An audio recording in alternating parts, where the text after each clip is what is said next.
Shalom and welcome once again for those on YouTube as we try again. Our previous broadcast came to a halt, but we try again. Let me make sure everything is in place. Everything is in place. Yeah. All right, shalom and welcome once again. As today we will be looking at the deceitfulness of riches, what this means for us today. What does the deceitfulness of riches mean? And we begin by highlighting that there are two hidden kingdoms in this world. Could you read John 18:36 for us, please? Yahusha answered, "My kingdom is not of this world. If my kingdom were of this world, then would my servants fight, that I should not be delivered to the Jews. But now is my kingdom not from hence." All right. So what we want to show, that there are two hidden kingdoms in this world. The kingdom of Mashiach and the kingdom of Hasatan. Two main kingdoms. We hear about different kingdoms in this world. Babylon and the Romans and the Assyrians. But it is bigger than that. Two main kingdoms in this world. Satan's kingdom and the Messiah's kingdom. This world as we know it is not Messiah's kingdom.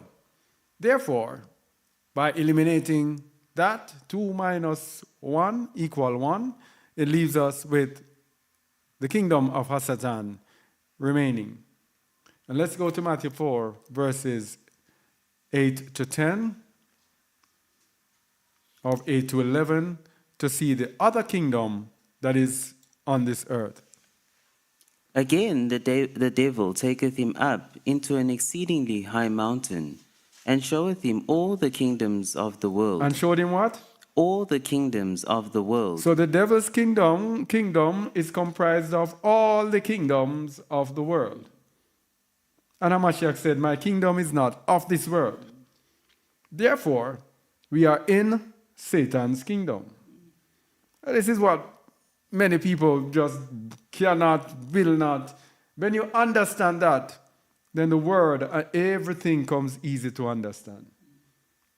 Just accept that in your heart, in your mind.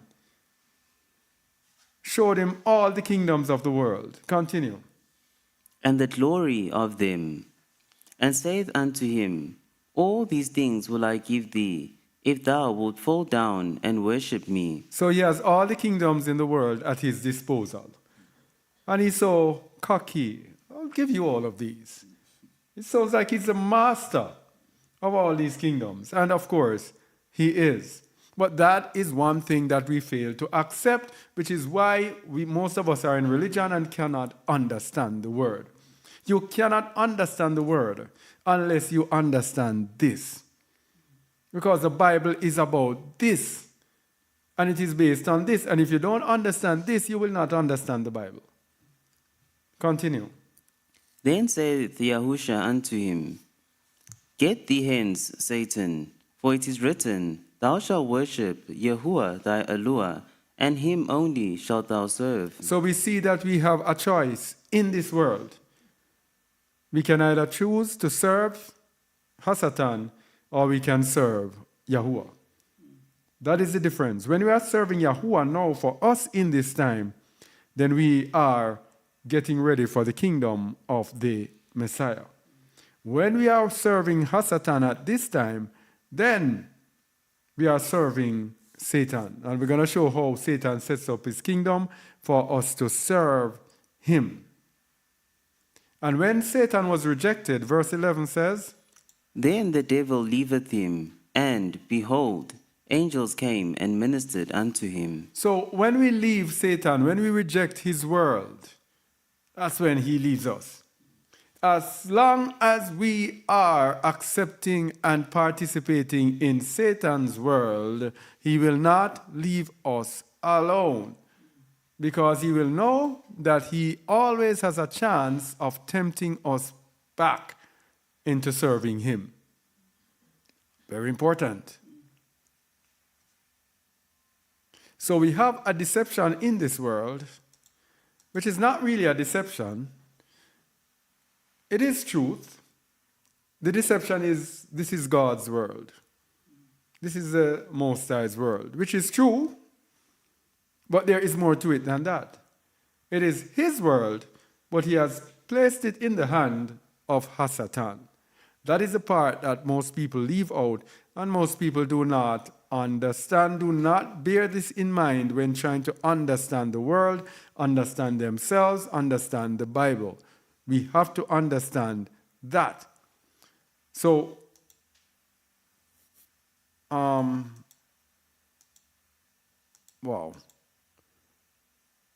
I put in the wrong thing. Why this is a trouble today? This is trouble today. Let me try to see if I can get this thing. Hey boy. Test. Let me see if I can get what I was supposed to be saying at that point. And this will take some time to get through. Yeah, so there is a deception in this world. Let me just chat for the time being.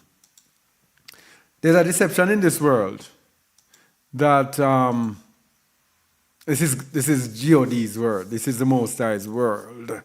And because of that, people are striving to make it in this world. Because they say it's a gift from the Most High. The Most High has given us this gift. And guess what we do?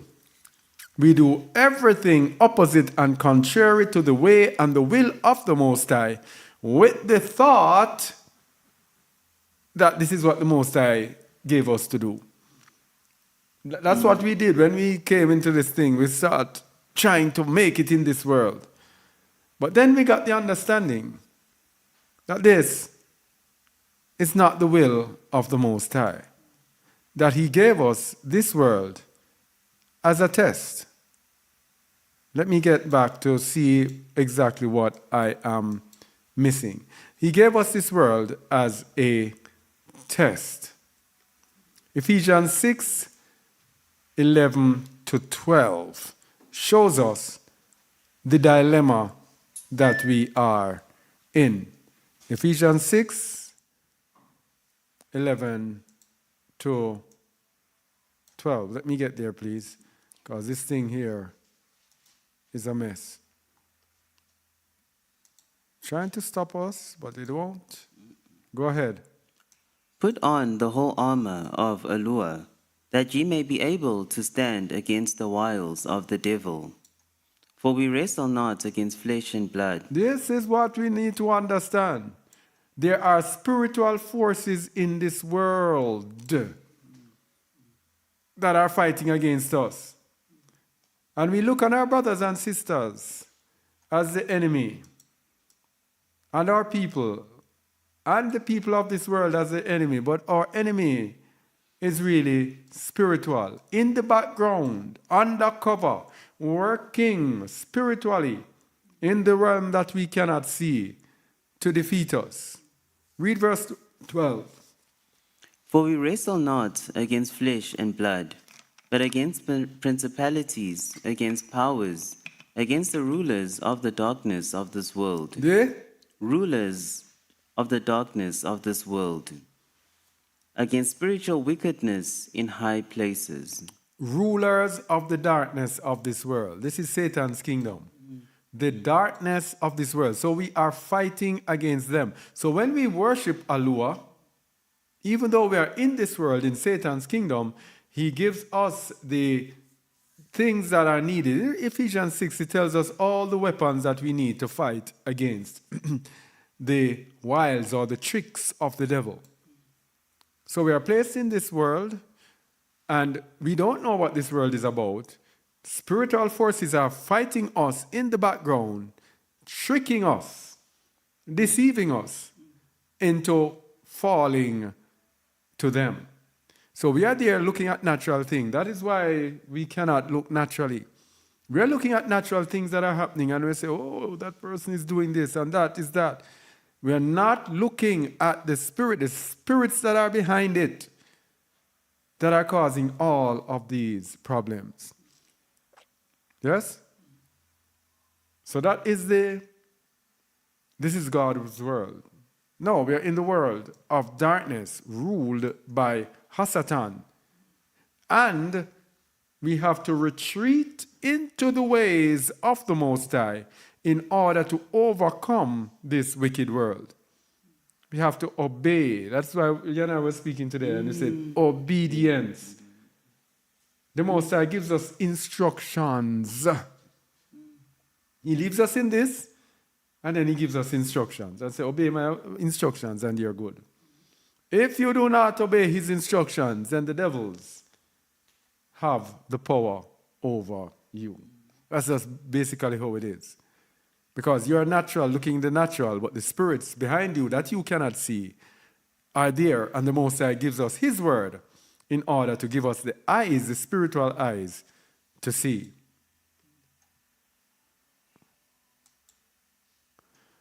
So a reminder that the Most High gives the earth into the hand of the wicked, one of our favorite verses. We cannot continue without them. Let us go, please. Job 9:24. The earth is given into the hand of the wicked. He covereth the faces of the judges thereof. If not, where and who is he? The earth is given. Who does the giving? Yahuwah.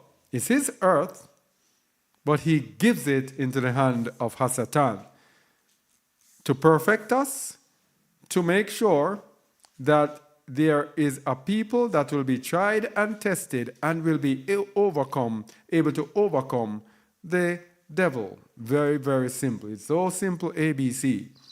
Yes? Now, Satan covers the faces of the judges so they cannot see. And the judges there refer to believers, and it also refers to the rulers of the earth. They are blinded, not knowing that Satan is controlling them like a puppet master, as he does those of us who do not obey. And last week we looked at obedience. This week we show obedience as the only way to escape the tricks of the devil. Without obedience, spiritual forces are going to have you in the palm of their hands to do anything that they want to do with you, to use you, to break you down. Without obedience, you cannot be a true believer. You cannot reach Zion without pure obedience. Without pure obedience. So the Most High rules ultimately, but gives rulership into the hand of man, into the hand of wicked man. Daniel 4:32. All right. Daniel 4:32. And they shall drive thee from Daniel men. 4:32. Yes. And they shall drive thee from men, and thy dwelling shall be with the beasts of the field. They shall make thee to eat grass as oxen, and 7 times shall pass over thee, until thou know that the Most High ruleth in the kingdom of men, and giveth it to whosoever he will. This was Nebuchadnezzar. The Most High rules in the kingdom of men and gives it to whomsoever he will. The earth is given into the hand of the wicked, and the Most High decides who is ruling, who he gives it to, and when, according to his will. Very, very simple. So, this is speaking to Nebuchadnezzar, the king of Babylon. Now, Babylon will always be ruling until it finally falls. Until Babylon falls, Babylon will always be ruling the world. Daniel 2:36 to about 38. Babylon will always be ruling until it is finally time for it to fall, as it is time for it to fall in these end times.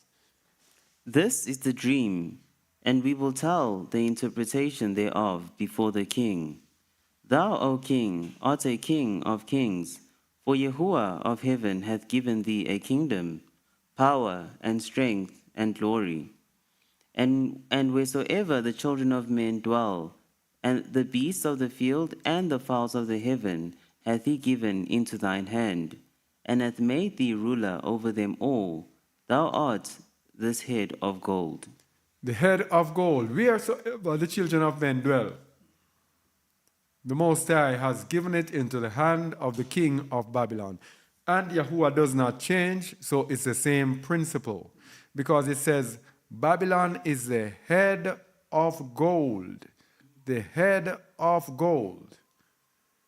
And what does Babylon's head of gold represent? We know head is very important because without the head, the body cannot receive the instructions, the control, everything is through the head.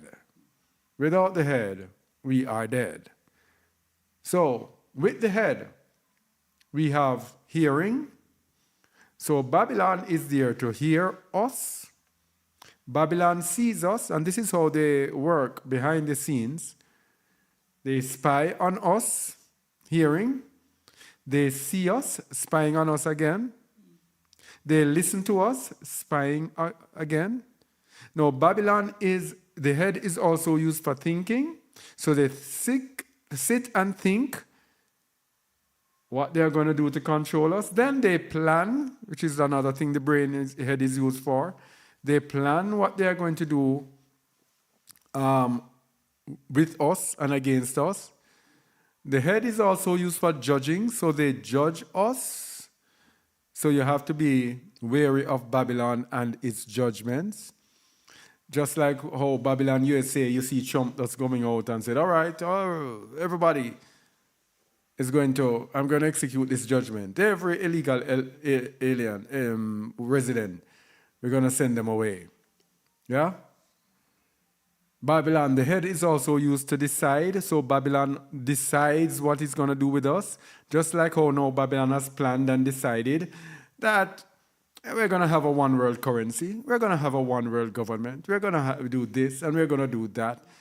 And you're going to have to take this number and you're going to have to, so they're going to listen to us. They are going to hear us. They are going to see us. They are going to decide whatever we do. All right? The head is also used for communicating, and it is also used for deceiving. The head is also used for plotting and scheming. All of these things Babylon does. All of these 10 things Babylon does. So, this head of gold, it is what the Most High has given to control the world. To keep all the world quiet and in subjection to the Most High. This is in Zechariah chapter 1, I think, when it speaks about the horses behind the myrtle tree. It tells you about the red horse that was sent to make sure that the whole earth is quiet. This is Babylon. Make sure the earth is quiet. So the reality, Daniel 2:36-35, let's look at the wicked rulership of the earth. This is what most people don't take in mind. People think that their government is good and nice and all of that, but they don't understand the wicked rulership that is over this earth that their governments partake in. The earth is given into the hand of the wicked, Daniel 2:36. This is the dream, and we will tell the interpretation thereof before the king. Thou, O king, art a king of kings, for Yahuwah of heaven hath given thee a kingdom, power, and strength, and glory. And wheresoever the children of men dwell, the beasts of the field and the fowls of the heaven hath he given into thine hand, and hath made thee ruler over them all. Thou art this head of gold. Thou art this head of gold. I want to see in the book the prayer of Ananias. Where is it? If I can get where he said, verse chapter 3, verse 32. In the prayer of Azariah, it says, "And thou didst deliver us into the hands of lawless enemies, most hateful forsakers of Allure." This is speaking about Nebuchadnezzar.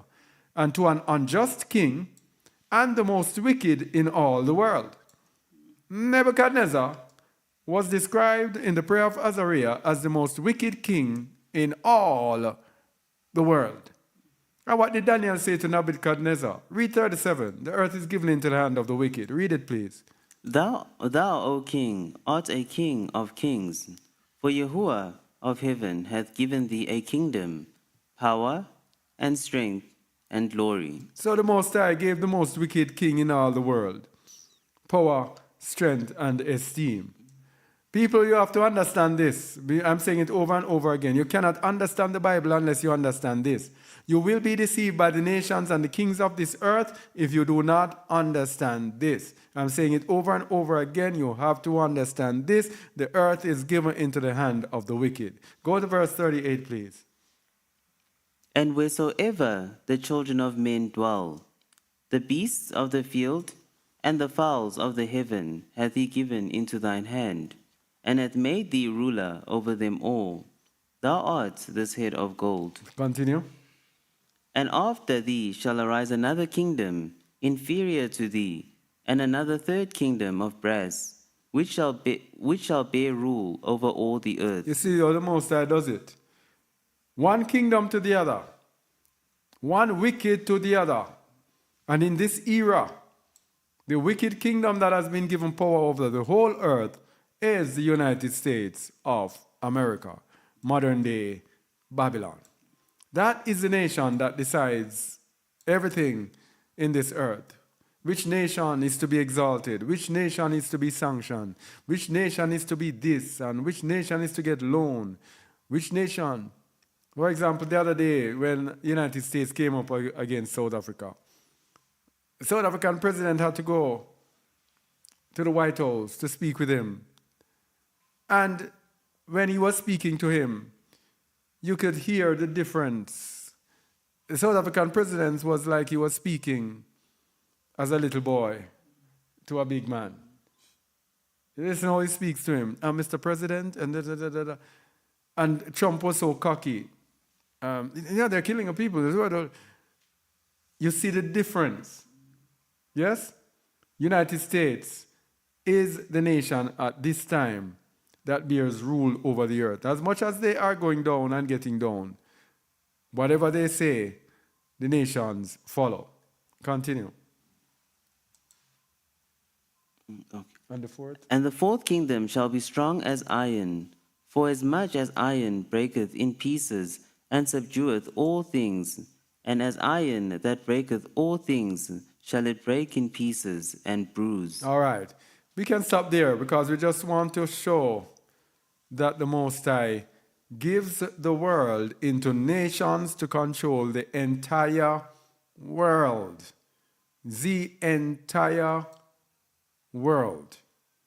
Let's go to Zechariah because that came across my mind. I never put it in it.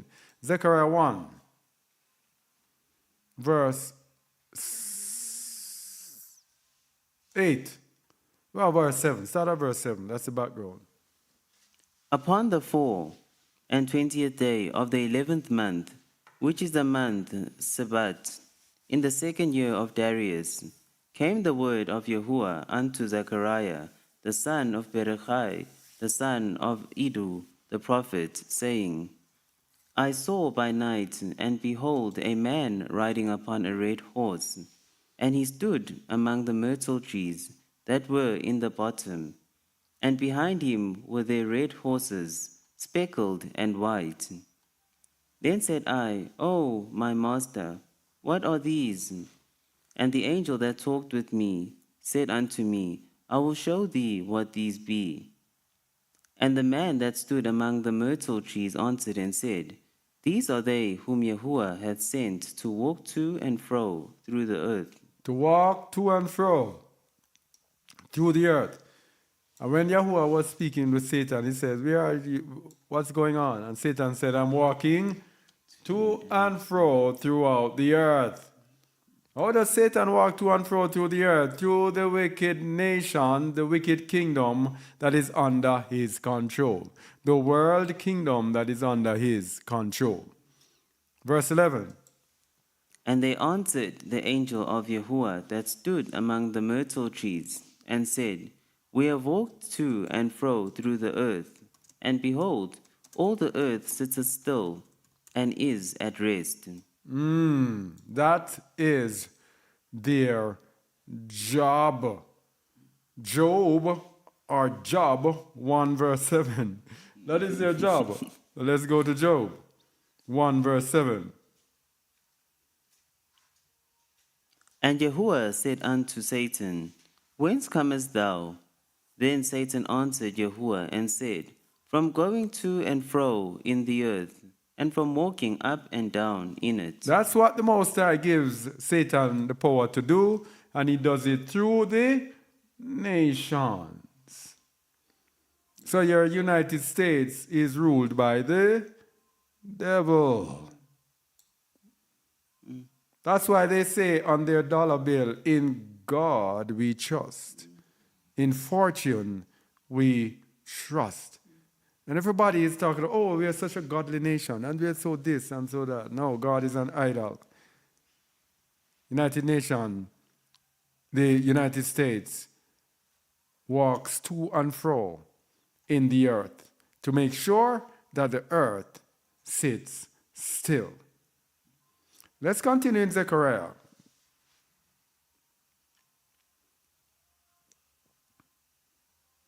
Verse 12, we are.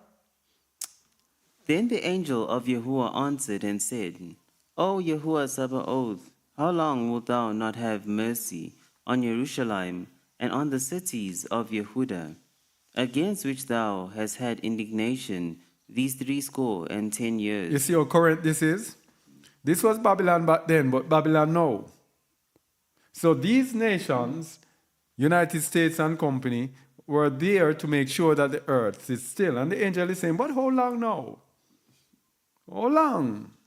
These nations are allowed to rule.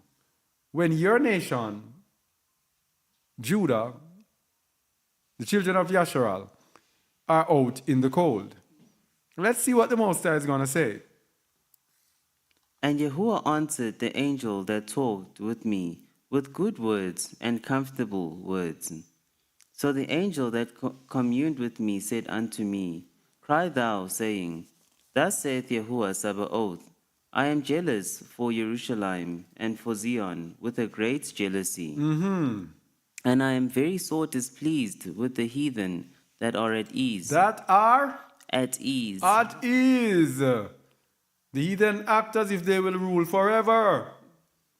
And that at ease there is Sha'anan, which means secure, haughty in a bad sense, haughty, quiet.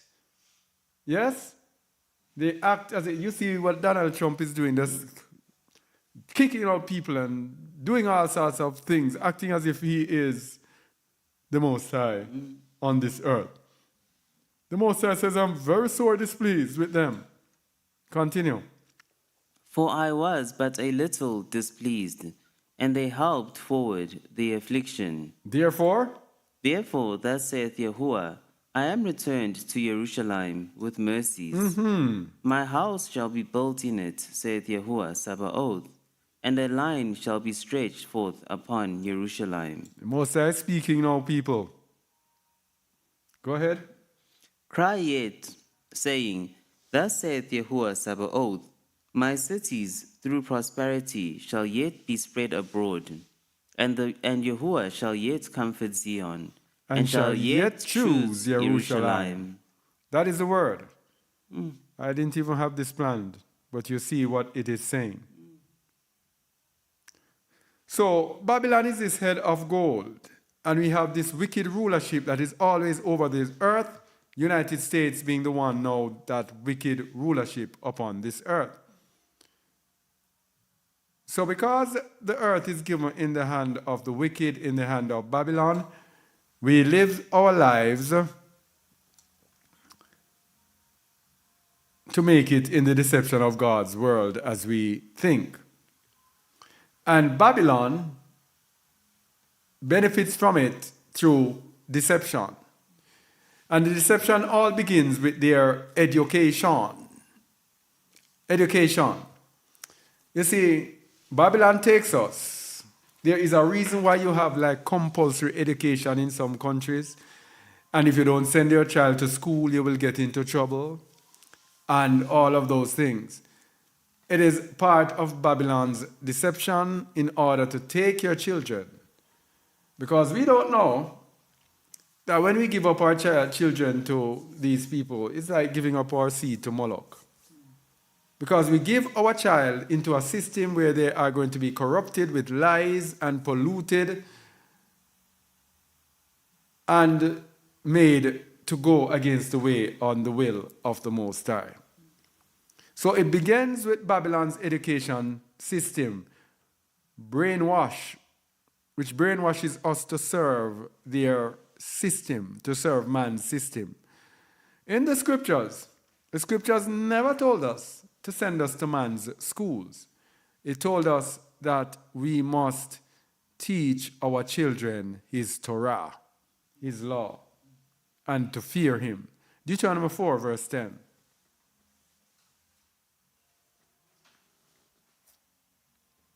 Especially the day that thou stoodest before Yahuwah thy Elohim in Horeb, when Yahuwah saith unto me, Gather me the people together, and I will make them hear my words, that they may learn to fear me all the days that they shall live upon the earth, and that they may teach their children. That's what we're supposed to do. We must teach our children. Israelites cannot allow Gentiles to teach their children. Deuteronomy 6, verse 7. We cannot allow Gentiles to teach our children because they will corrupt our children. Verse 7. And thou shalt teach them diligently unto thy children, and shalt talk of them when thou sittest in thine house, and when thou walkest by the way, and when thou liest down, and when thou risest up. These are the commandments. We are commanded to teach them diligently unto our children. But guess what? Most of us deceived by the system, knowing that and thinking that this is the only way we can make it in this world. If they don't go to school, if they don't do well in school, then they cannot do this and they cannot do that. So it brainwashes us into thinking that, hey, Yahuwah comes second. That's what we do with our children.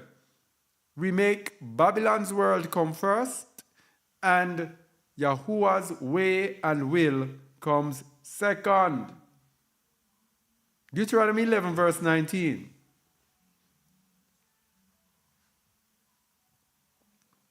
And ye shall teach them your children, speaking of them when thou sittest in thine house, and when thou walkest by the way, when thou liest down, and when thou risest up.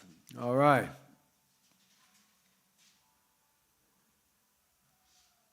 No, this is wrong. What is this doing here? Let me see. And I'll begin. Sorry about that again. Yeah. All right. So, we are told to educate our children, right? But Babylon takes our children and educates them to further its kingdom. Daniel 1, verse 3. Hold on, please. I have to get this thing together. I don't know why today is a day of problems. So Babylon takes our children and so-called educates them. Daniel 1, verse 3 to what did I say? 5? That's what I said? 3, you just said 3. Huh? Oh, I said 3. Yeah. I think it's 3 to 5. Let me see, double check. Yes, Daniel 1 verse 3 to 5. Babylon takes our children and educates them to further its kingdom. When Daniel, Shadrach, Meshach, and Abednego went into Babylon, this is what they did to them, and this is a replica of what Babylon does today. If you migrate to the United States of America, Babylon, USA, because the United States is no different from Babylon in the scriptures. When you migrate to Babylon, USA, this is what you have to do. Daniel 1, verses 3 to 5. This is what you have to do. You have to drop what you learned wherever you are, and you have to now learn the way of Babylon, USA. Read, please. And the king spake unto Ashpenaz, the master of his eunuchs, that he should bring certain of the children of Yasharal, and of the king's seed, and of the princes, children in whom was no blemish, but well favored, and skillful in all wisdom, and cunning in knowledge, and understanding science, and such as had ability in them to stand in the king's palace, and whom they might teach the learning And the tongue of the Chaldeans. If you are Spanish, and there are many Spanish people in the United States, and you go to America, isn't it true you have to learn English? You have to learn the tongue of the Chaldeans. Isn't it so? And if you go from your school and you have your qualification in your school, in your country, you have to now get the qualification of Babylon. Same principle. Same principle. And it is the same principle of what you call it. What do you call when they give you scholarship? Same principle with scholarship. Those who are skillful in wisdom, cunning in knowledge, and understanding science, and such as had ability in them to stand in the king's palace, they are given scholarships. They don't have to pay for education. Yes? Because they are the best of the best. So guess what? They will work and serve Babylon's system well, so they are given a free ride. That's what is done here. He chose the best of the children of Yasharal and gave them a scholarship for them to learn their ways. Verse 5. And the king appointed them a daily provision of the king's meat, and of the wine which he drank, so nourishing them 3 years, that at the end thereof they might stand before the king. The average degree that you do, isn't it 3 years? The same, you see, nothing different.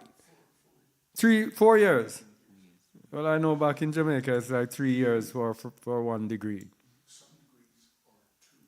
Oh. Oh, yes, associates. Some are 2. All right. So it appointed them a daily provision of the king's meat. Babylon has its own food as well. Because remember we said the head of gold. So Babylon's head tells it at this time that the people are too many. We need to get rid of them. So the king's meat now is polluted food. And when your children goes to school, and they are in school, eating the food provided by the school. Babylon, woe be unto you. Anyway, we must remember that Babylon's system, Babylon's wisdom is fashioned against the way of Yahuwah. Today I had a talk with our brother here about writing down things when you're learning the scriptures. Babylon taught us to write down things in their schools. That is Babylon's wisdom. That's not the wisdom of the Most High. The Most High's wisdom is you must hear, and you must fear, and you must listen. Yes? You listen, you hear, and you fear. And you do what? After that you do what? Obey. How many Christians have you known have tons upon tons of notes and they're disobedient? They don't want to follow the way. They don't want to do anything outside of their comforts in their religion. They write things down, but what do? Do they hear? Do they fear? Do they listen? Do they obey? No. That is the way of Babylon. Babylon is, you just memorize things and then you just repeat them. So what we have today on the internet, we have a bunch of people who study scripture, know scripture, and will reel out scriptures to you. But it is not written in their hearts. Yeah? Because they have used the way of Babylon, memorizing these words. And when you hear them memorize it, you say, man, these people are good. But the way and the wisdom of Yahuwah is different. 1 Corinthians 3, verses 18 to 20. No, hold on. Oh yeah, we did that already. Yes. Oh, where am I? Man, it's confusing. All right, where were we at again? 1 Corinthians. No. Yes. Yes, go ahead, please. Let no man deceive himself. If any man among you seemeth to be wise in this world, let him become a fool, that he may be wise. Let him become a Fool. If you are wise in this world, you first have to become a fool. A fool to this world. Yeah? Because the wisdom of Allah is foolishness to this world. So if you are not willing to be a fool and to be looked upon as an idiot, the other day, a man called me idiot. Called me an idiot because he's an Old Testament only and something came up. And he called me an idiot. I said, okay, yes, I'm an idiot. Yeah? You have to be willing to be a fool to be wise. Continue, please. For the wisdom of this world is foolishness with Yahuwah. For it is written, He taketh the wise in their own craftiness. And again, Yahuwah knoweth the thoughts of the wise, that they are vain. All right, I'm getting mistake. 1 Corinthians 3, 18 to 20. Yes. Oh boy, 18 to 20. Yeah. For the wisdom of this world is foolishness with Allah. Foolishness. So the way they taught us in school, the Most High says that is foolishness. So we have to know and find the Most High's way, His wisdom. Go ahead. And verse 20, oh yes. And again, Yahuwah knoweth the thoughts of the wise, that they are vain. That they are what? Vain. That they are? Vain. Vanity. The thoughts of the wise is vain. So Babylon's system it works with vanity. Yes? So all that they taught us in school is based on vanity. It is based on us being programmed to be vain, to be programmed to be covetous, greedy, every one of those vain things, for us to lust after things, all of the programs that they have programmed us. The thoughts of the wise in this world is vain. 1 Corinthians 2, verses 6 to 16. Howbeit, we speak wisdom among them that are perfect, yet not the wisdom of this world, nor of the princes of this world, that come to naught. That Come to naught. the wisdom of the people in this world come to naught. The wisdom among those who are perfect is not the wisdom of this world. You have to understand the Most High's wisdom totally different from the wisdom of this world. Because the Most High's wisdom comes to us in mysteries. The wisdom of this world comes to us rationally. We look at something and say, this is a thermos. And the wisdom of this world says, okay, this is a blue thermos. It has a blue cover. and there is silver there and silver at the bottom. Bam! Wisdom of this world. And it is about such and such tall, and it is such.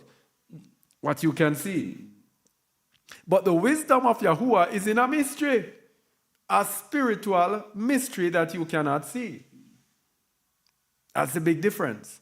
So when spiritual things come to us, how can we use the same rational way that they taught us in Babylon to understand the spiritual mysteries? Impossible. Verse 7. But we speak the wisdom of Yahuwah in a mystery, even the hidden wisdom, which Yahuwah ordained before the world unto our glory. Unto our splendor. So it's only for the elect. These mysteries are only for the elect, the set apart. It's not for everybody. That is why the people in the world will come and they will mock you. And say, oh, that doesn't make any sense. Tell me how such and such. How can a man turn water into wine? How can such and such happen? How can such and such? Wisdom of the world is foolishness to Allah. Verse 8. Which none of the princes of this world knew. For had they known it, they would not have crucified the Master of splendor. Because the wicked of this world, they are of Satan. And if they had known that when they crucified Yahushua HaMashiach, then it would be salvation to the world. They would not have done it. Continue. But as it is written, eye hath not seen, nor ear heard, neither have entered into the heart of man the things which Yahuwah hath prepared for them that love him. But Yahuwah hath revealed them unto us by his Spirit. For the Spirit searcheth all things, ye the deep things of Yahuwah. So, to understand Yahuwah's wisdom, he is the one that has to give us his ruach. When you are in the world, you work off your own effort to get your wisdom. So, you will get a whipping if you don't do your homework. When I was young, they take away, Satan has taken away whipping now to make the purse corrupt. But we would get a whipping if we don't do our homework. We would get chastised. We would lose marks. All of us, all of that. If we don't put in the effort, and our parents say, what are you doing? You're just wasting time. Go and study your book. Because that is our effort. Now with the Most High, his words are given to him through his ruach. Not by our effort.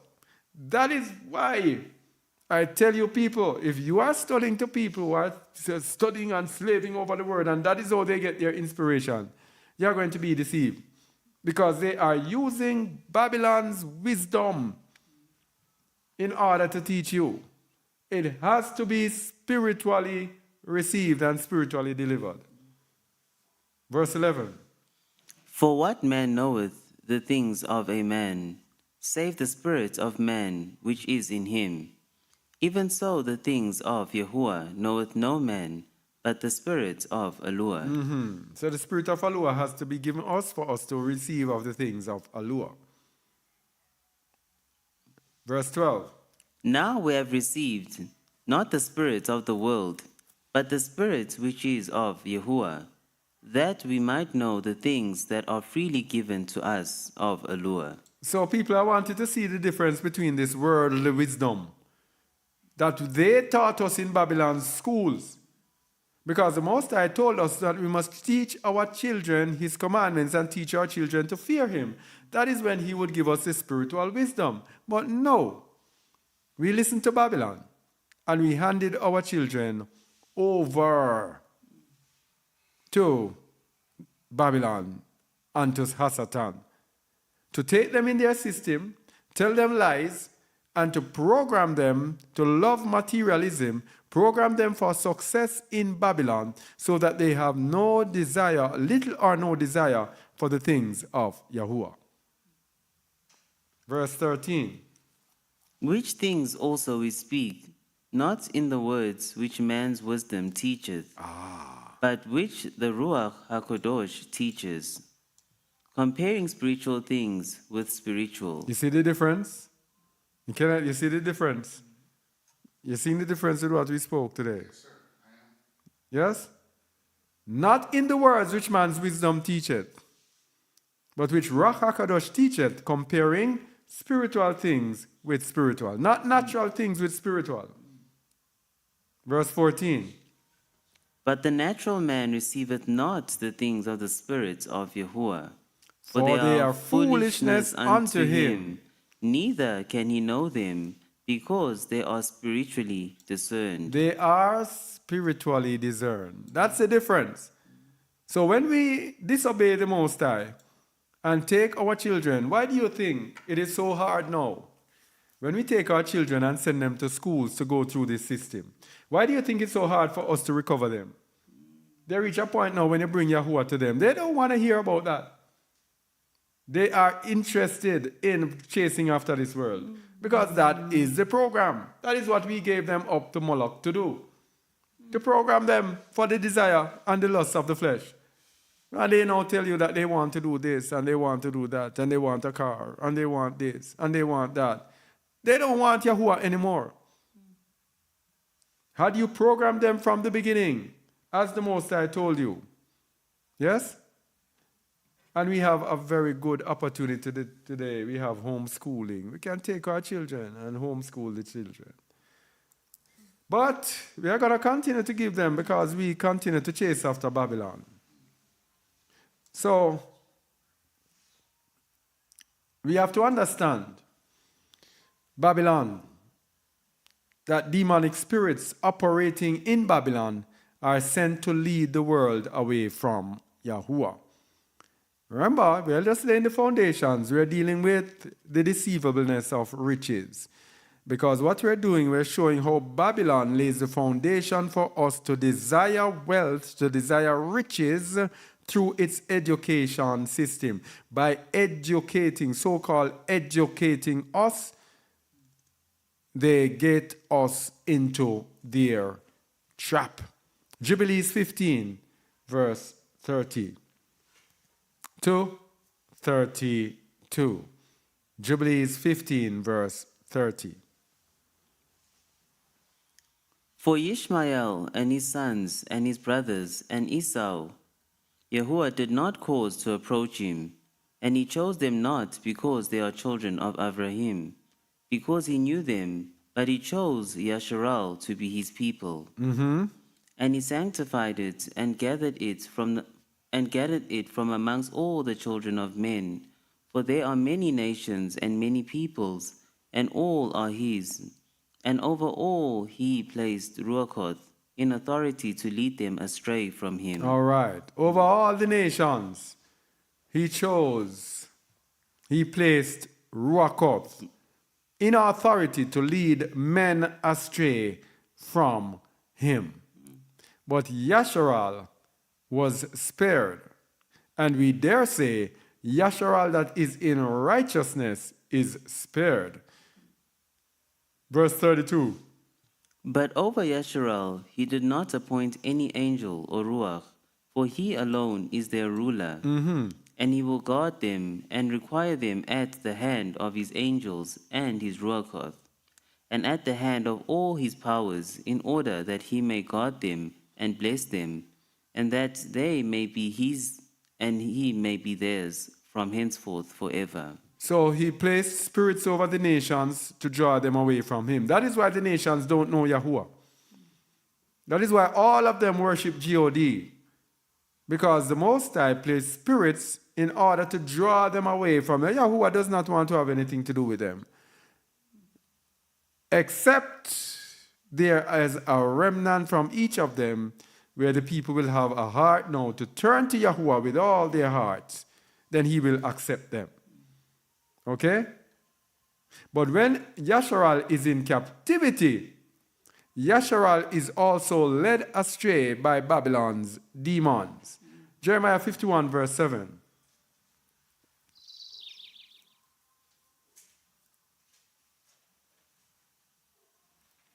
Babylon hath been a golden cup in Yahuwah's hand, that made all the earth drunken. The nations have drunken of her wine, therefore the nations are mad. Revelation 18:2, that shows us in the New Testament. The same thing here, that Yasharal is also led astray by demons. And he cried mightily with a strong voice, saying, Babylon the Great is fallen, and is become the habitation of devils, and the hold of every foul spirit, and a cage of every unclean and hateful bird. Verse 3. For all nations have drunk of the wine of the wrath of her fornication, and the kings of the earth have committed fornication with her, and the merchants of the earth are waxed rich through the abundance of her delicacies. All right.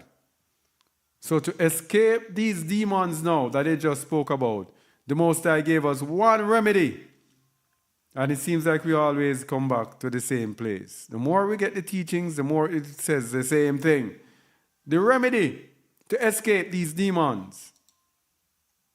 For the remedy in Jeremiah, let's go to Jeremiah 51, 5 and 6.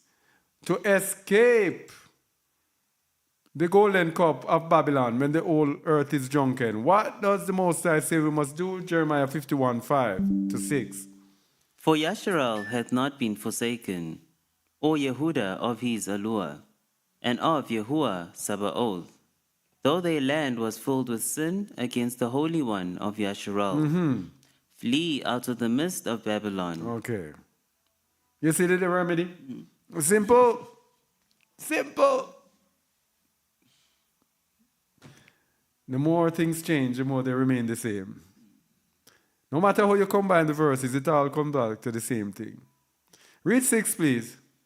Flee out of the midst of Babylon, and deliver every man his soul. Be not cut off in her iniquity, for this is the time of Yahuwah's vengeance.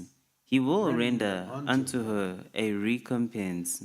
So, it told us about in Revelation 18, 2 to 3. It tells us Babylon become the habitation of devils and the hold of every foul ruach and the cage of every unclean and hateful bird. All nations have drunk of the wine of the wrath of her fornication. What is the remedy for that? Revelation 18, 4 and 5. The more we teach, the more it remains the same. What's the remedy?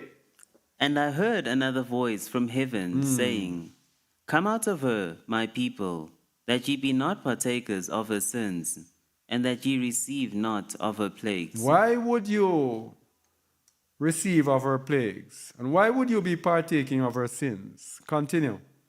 For her sins have reached unto heaven, and Yahuwah hath remembered her iniquities. So because Yahuwah remembered her iniquities, if you don't come out of her, you are going to, some people are right now to say, oh, we will stay, Yahuwah will come and take. You have no idea what is coming. You have no idea what you're going to have to go through. You have no idea whatsoever. Yet still, the Most High has given you a chance and giving you time to come out. And you'll sit in your obstinate self and say, no, I'm not coming out. I'm going to stay. You are going to come for me. SpongeBob. Good luck with that. That's what is needed. I need that sound effect. One sound effect I need. That. Good luck with that. So, some people say, well, come out of her. It's a spiritual coming out. It's not physical. No, the Most High showed us in Isaiah 28. Precept must be upon precept, line upon line upon line, here a little, there a little.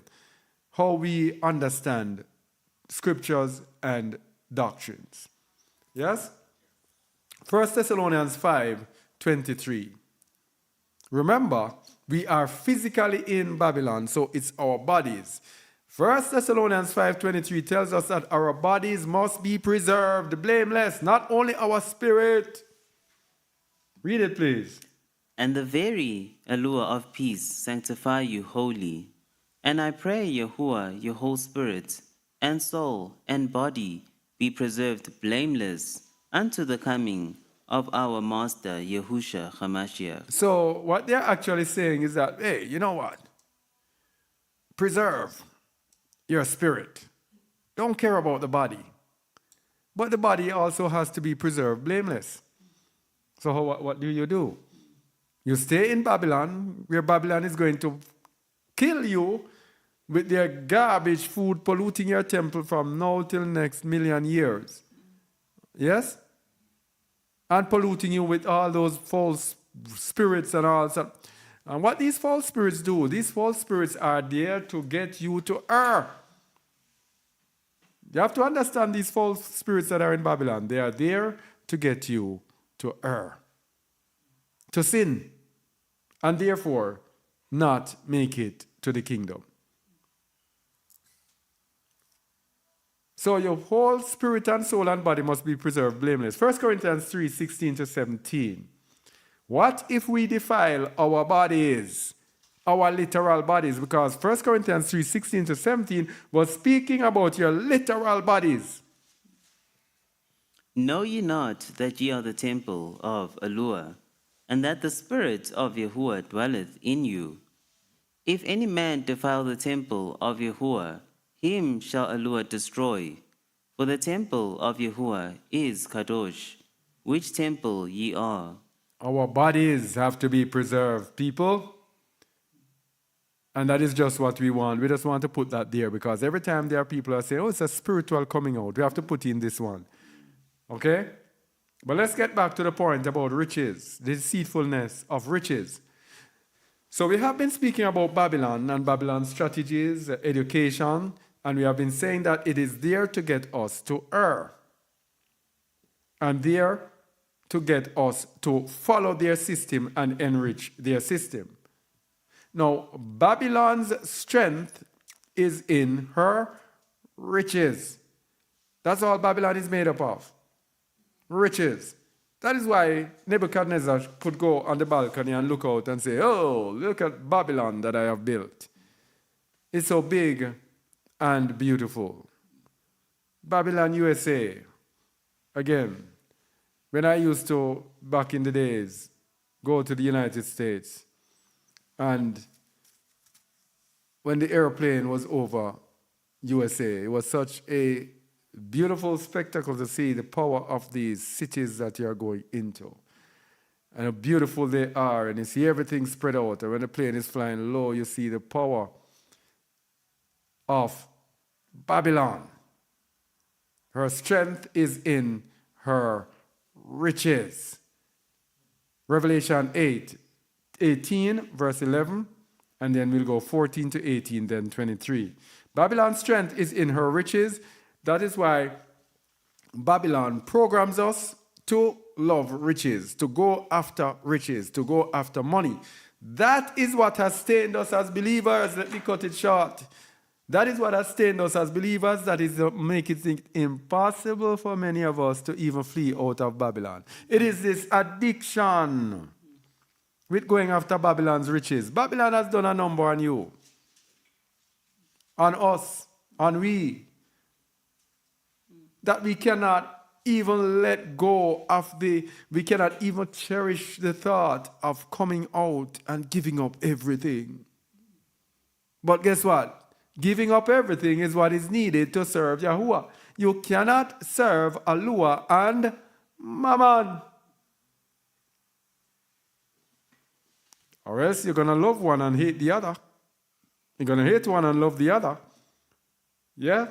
You have to give up everything, which is why Hamashiach said what? If any man come after me, let him do what? Deny himself. Give up everything for me. And that is why I said, if any man forsaketh not all that he hath, he cannot be my disciple. No, people, you have to decide what you want. Do you want religion or do you want salvation? That is the question. Because you have to understand what the world is for. The world is there as a decoy. The world is there as a bait, as a test. Are you willing to give up this world to serve the Most High? And that is the question. That is why the world is given to us. You think the world has been given to us? Some people, He gave us a life to live and we have to enjoy and a world to enjoy. And I did, no. He gave you a world to ignore. That's what he did. A world of temptation, and he said, ignore this. And then in the kingdom to come, you are going to rule this world with tremendous riches. More riches than you can get. Yeah? You can't have your cake and eat it too. You have to give up something. You have to. You must decide to give up. So, are you going to give up on this world? If not, you better put down this thing and come off this YouTube channel.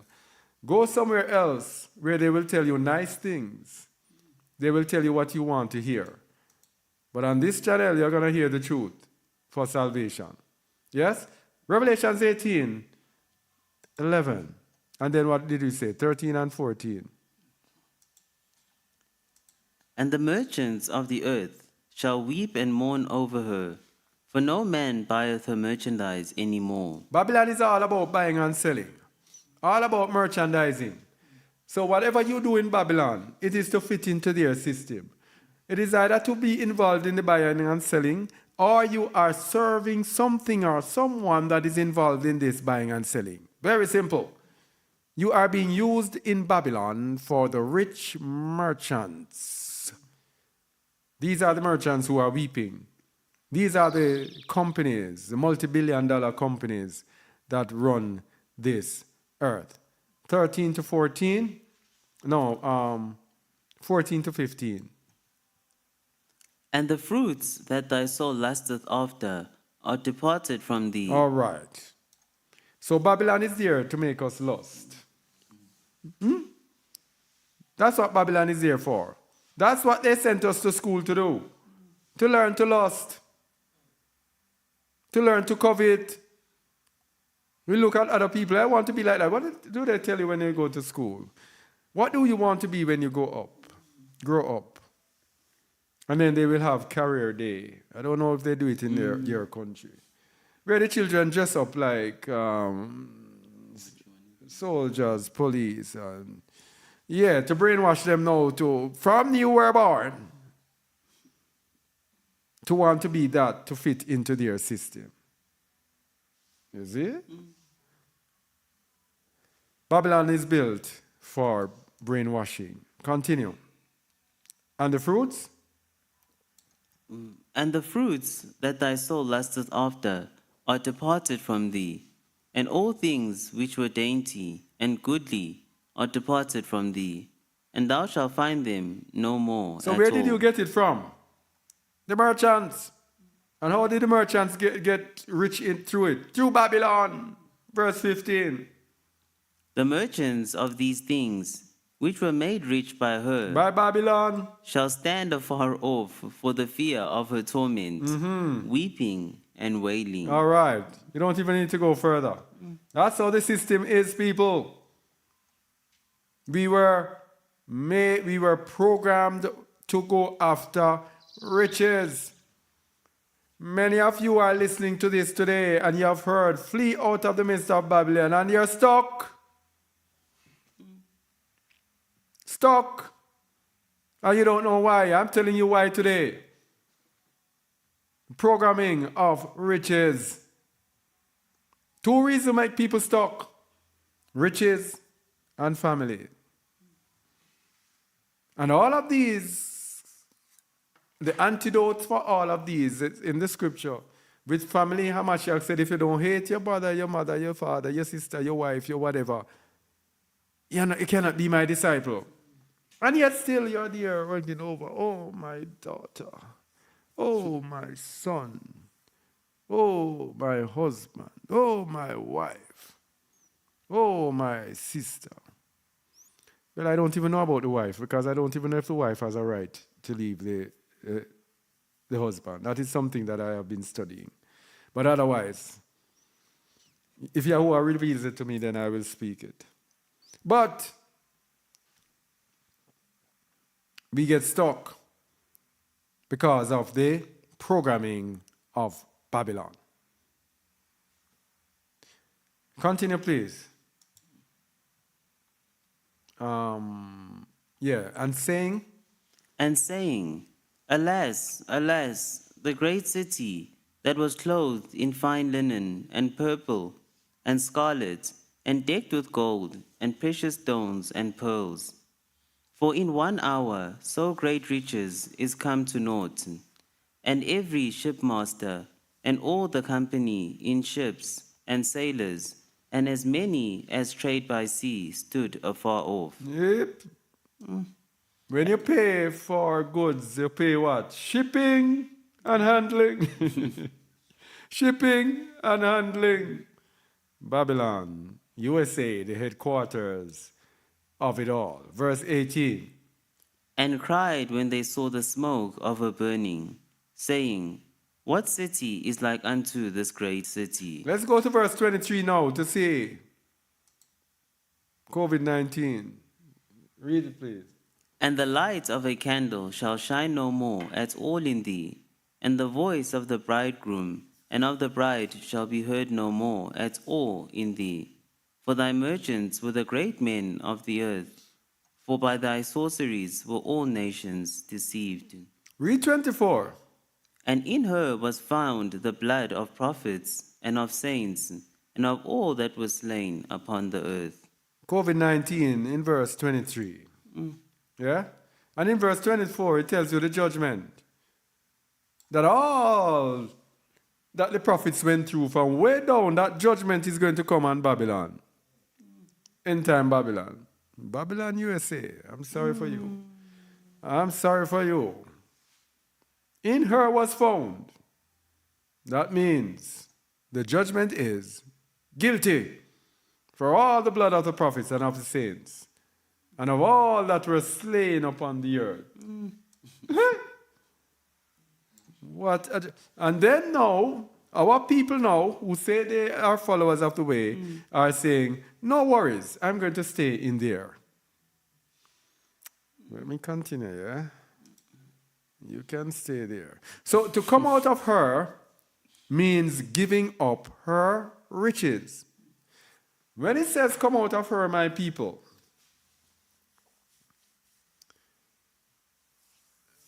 you have to now decide that you are going to come out of this system. This system. Whatever part you played in the system, you have to say, you know what? I'm out of here. It doesn't mean you give them your money. Yes? It means you come out of their system to not partake any more. Okay?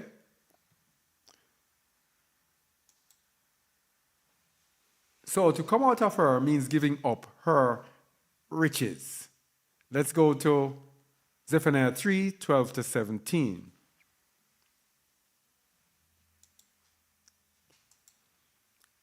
And I will also leave in the midst of thee an afflicted and poor people, and they shall trust in the name of Yahuwah. All right. So the end time people who the Most High is going to bring to Zion will be poor and afflicted. You have to be willing to give up your riches in order to attain to Zion. Yeah? And when I say not to give up your riches, what I mean is when you come out of her, you have to try to find a way to make yourself so sustainable so you do not need her anymore. You don't need Babylon anymore. So you have to make yourself self-sustainable so that you are not a part of their system. The system does not control you. You are not there in her lusts and her desires. Okay? So the remnant of Yasharal, the righteous remnant, will be poor and afflicted. So many people are not willing to be afflicted, so they find it hard to let go of Babylon's control. They are not willing to be poor, so they hold on to whatever they have. No, many people, and I wouldn't say many people, there are people, I love to say many people, there are people who are striving to come out of Babylon.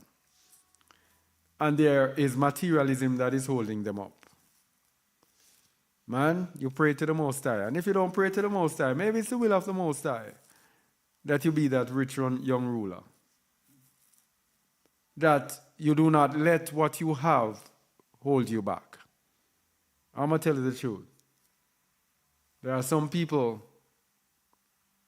Because you see, when you are tied too much to your wealth and your acquisitions and whatever you have, that becomes a snare for you when you come out of Babylon, because you bring that wealth and power with you. Where is the poor and afflicted? Where are you poor and afflicted? You were in Babylon and you had a house valued at, say, 500,000 US. I don't know. I'll give you an example.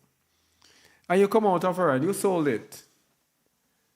And you sold it for 500,000. I say 400,000. You gave it away for 400,000. When you come out, you have 400,000 cash. What change has that made to you? What change? You still have that power.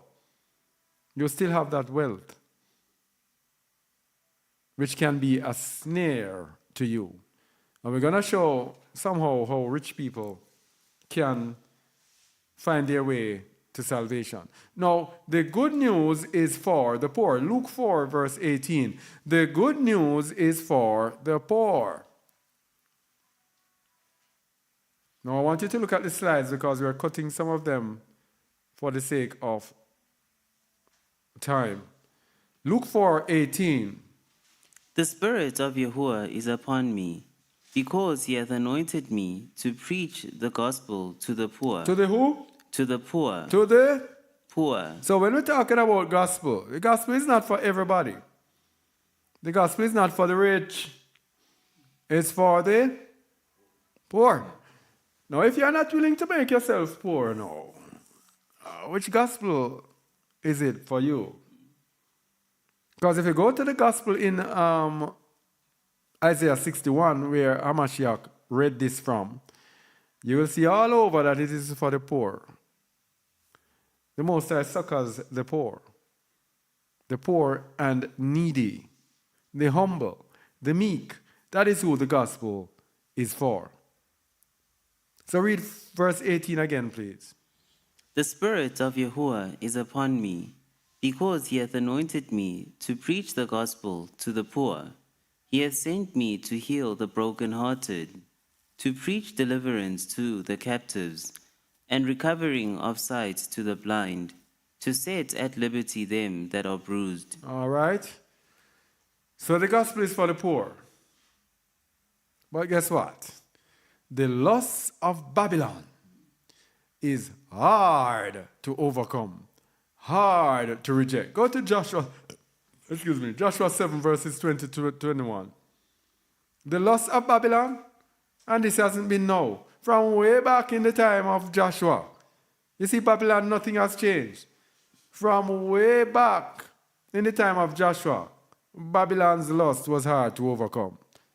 The children of Yashral went to fight Akan, to fight Ai, and could not overcome, because Akan found a goodly Babylonian garment, and that caused the children of Yashral to lose, and that caused the life of Akan.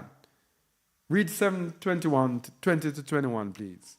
And Achan answered Yahusha, and said, Indeed, I have sinned against Yahuwah, Allah of Yasharal, and thus have I done. When I saw among the spoils a goodly Babylonish garment, and 200 shekels of silver, and a wedge of gold of 50 shekels weight, then I coveted them, and took them, and behold, they are hid in the earth in the midst of my tent, and the silver under it. When he saw the goodly Babylonian garment, he coveted it. You see how Babylon is pride from way back when for covetousness. And that is the Babylon that we grew up in, people.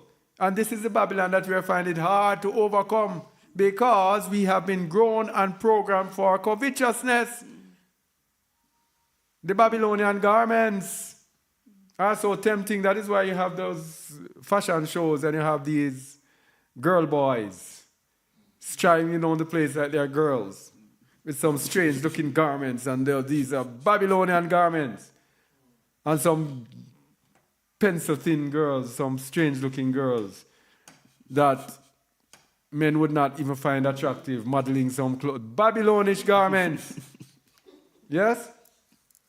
Babylonian garments to get us to covet. So, more of the temptations of Babylon now. Babylon is built for temptation, people. You are in temptation. That's what we are trying to show you. You are in temptation in Babylon. It is nothing new. This has always been happening over and over again. And now at the end of the age, when salvation is to come to you, you are rooted down in the same thing that we are reading about in the scriptures, in the deceptions of Babylon. For 2 Kings 2, 2 Kings 20, verse, what did I say? 2 Kings 20, did I say 2? What did I say? 12 to 18, yeah. 2 Kings 2, 12 to 18. The same thing happened to Hezekiah. When Babylon came to Hezekiah and gave them gifts, Hezekiah forgot everything. Everything, and started showing Babylon everything that he had. Oh boy, Babylon. The spirit is nothing new. Read verse 12. At that time, Berodach-baladan, the son of Baladan, king of Babylon, sent letters and a present unto Hezekiah. For he had heard that Hezekiah had been sick. And Hezekiah was such a good king. He was a very, very good king. But the present from Babylon. The present changed everything. Verse 13. And Hezekiah hearkened unto them, and showed them all the house of his precious things, the silver and the gold, and the spices, and the precious ointments, and all the house of his armor, and all that was found in his treasures. And there was nothing in his house, nor in all his dominion, that Hezekiah showed them not. You see it? You see how Babylon makes you weak?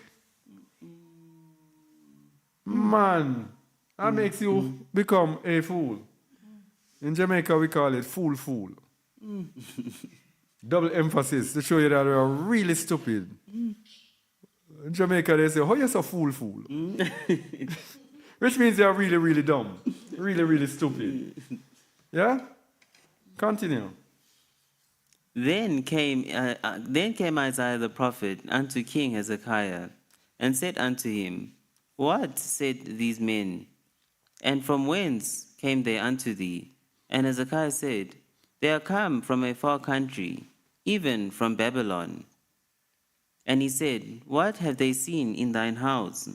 And Hezekiah answered, All the things that are in mine house have they seen. Wow. There is nothing among my treasures that I have not showed them. Oh, boy. And Isaiah said unto Hezekiah, Hear the word of Yahuwah. Behold, the days come, that all that is in thine house, and that which thy fathers have laid up in store unto this day, shall be carried into Babylon. Nothing shall be left, saith Yahuwah. So I want you to notice something. What does the word say about Babylon? Babylon has been a golden cup in Yahuwah's hand to make the earth mad. The Most High gives us Babylon, and then he says, come out of her. Achan was polluted by Babylon. What was the verdict? Kill him. Hezekiah was polluted by Babylon. Look at the verdict. Read 17 again, please. So the Most High gives us Babylon to overcome. If we don't overcome, then guess what? Guilty, execution, judgment. Read 17, please. Behold, the days come, that all that is in thine house, and that which thy fathers have laid up in store unto this day, shall be carried into Babylon. Nothing shall be left, saith Yahuwah. and of thy sons that shall issue from thee, which thou shalt beget, shall they take away, and they shall be eunuchs in the palace of the king of Babylon. Wow. What a judgment. Babylon is there, always there to test us and to try us. If we don't overcome Babylon, woe be unto us. So you see, you people today who are hearing this, flee out of the midst of Babylon. All right. So to overcome Babylon now, we first need to contend with the living stone. This is another verse that has been coming up. The stumbling stone, Yahusha HaMashiach. The stumbling stone. We have to first contend with the living stone. You see, most people cannot get over Babylon because they cannot deny themselves. You see that stone? That living stone that is there, alive. That rock that is there. You cannot overcome that living stone unless you deny yourself. So what do you think people are there doing? They are struggling because they have not denied themselves. So Yahusha is what? A stone of stumbling and a rock of offense. Unto those who are what? Disobedient. Because you know his instructions say deny self. And you're being disobedient. 1 Peter 2 verses 2 to 8. Let's look at that lively stone, that living stone, that stone of stumbling, that rock of offense. My King, Yahusha HaMashiach. Read please. 1 Peter 2. What did I say? 2? Verse 2. Yeah, go ahead. As newborn babes, desire the sincere milk of the word, that ye may grow thereby. If so ye have tasted that Yahuwah is gracious. To whom, coming as unto a living stone, disallowed indeed of men, but chosen of Yahuwah and precious. Oh. Ye also, as lively stones, are built up a spiritual house and holy priesthood, to offer up spiritual sacrifices, acceptable to Yahuwah by Yahusha HaMashiach.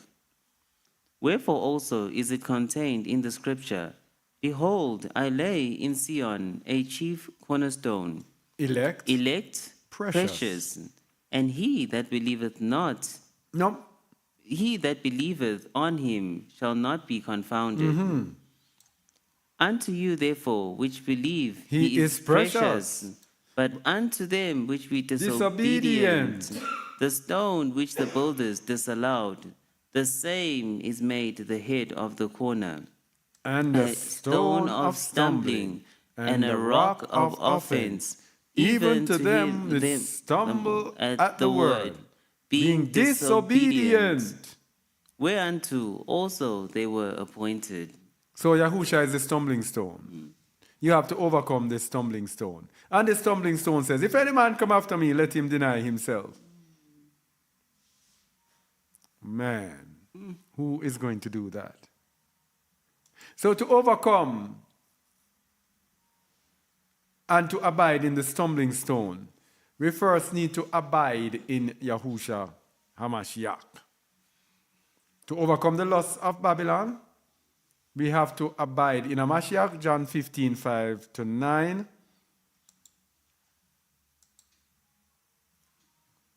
So you see, when you think about coming out of the midst of Babylon, some people are coming out and the others coming out. Yeah. And I can tell you from my experience, the wilderness of the people, where the purging is, it is for those who do not go after and chase after HaMashiach. Do not seek to bear the likeness of HaMashiach. John 15, 5. I am the vine, ye are the branches. He that abideth in me, and I in him, the same bringeth forth much fruit. For without me ye can do nothing. Without me, you can do nothing. Now let's go back to the word, the deceitfulness of riches. He says, he that abideth in me and I in him, the same bringeth forth much fruit. Let's go back to our theme, the deceitfulness of riches. Where is it? I want to find that verse. Where is it? All right, let me go to the Bible. It's in Matthew 13:22.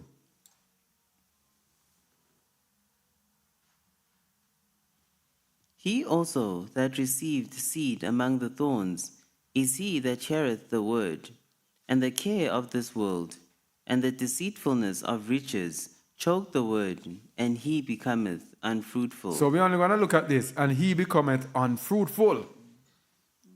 Now, Hamashiach said, if you abide in him, then you will bring much fruit. So you see, deceitfulness of riches is directly correlated to Hamashiach. Because if you deny yourself, riches cannot deceive you.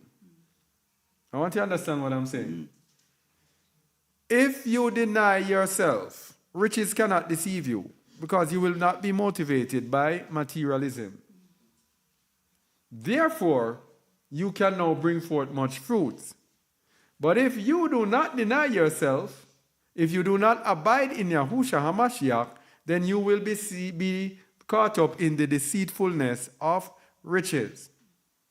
Let me go back to John 15. Read 5 again, please. I am the vine, ye are the branches. He that abideth in me, and I in him, the same bringeth forth much fruit. For without me ye can do nothing. Yes. If a man abide not in me, he is cast forth as a branch, and is withered. And men gather them, and cast them into the fire, and they are burned. So let me tell you something now. Now people are not paying attention to these things. This is a direct rejection of most of the world who are in religion. You have to decide, are you going to serve Yahusha? Are you going to abide in Yahusha? He says if you don't, then you're going to be cast out into the fire to be burned. So if you cannot go past basic deny self, because that is just the beginning. If you cannot even start to deny yourself, and deny yourself means giving up on this world and whatever you have, whatever plans you have, and just focus on the kingdom, on salvation. That's it. If you cannot do that, how do you expect to serve Yahusha? How do you expect to have any lot nor part with him? He says, if a man abide not in me, is cast forth as a branch, and is withered, and men gather them up and cast them into the fire, and they are burned. But the good side is, verse 7, If ye abide in me, and my words abide in you, ye shall ask what you will, and it shall be done unto you. So, the word is, deny yourself. Give up the riches of Babylon. It says, if you abide in me, whatever you ask, it shall be done. Now, the Most High is, most of us don't really truly trust the Most High. We are afraid to give up what we ourselves have physically worked in this world, are physically gathered in this world, instead of being willing to give up everything and say, Father, I trust in you, but I don't care. Whatever happens, happens. People, you can't do that. You can't do that.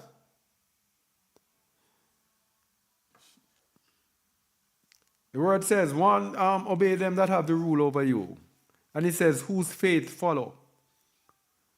So if you can't do that, just follow my faith, because that's what I do. That's how I live. Just, the Christians have a song.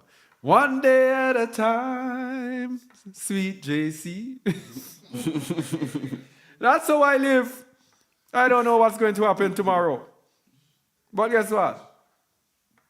I am serving the Most High. I might not be doing it well in His eyes, I don't know. But I'm actually serving the Most High.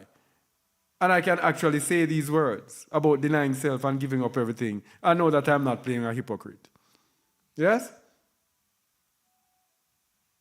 The Most High takes care of His own. It says, if you abide in me and my words abide in you, ye shall ask what ye will, and it shall be done unto you. I am a living testament of this. Anyway, let me continue. To overcome the lusts of Babylon,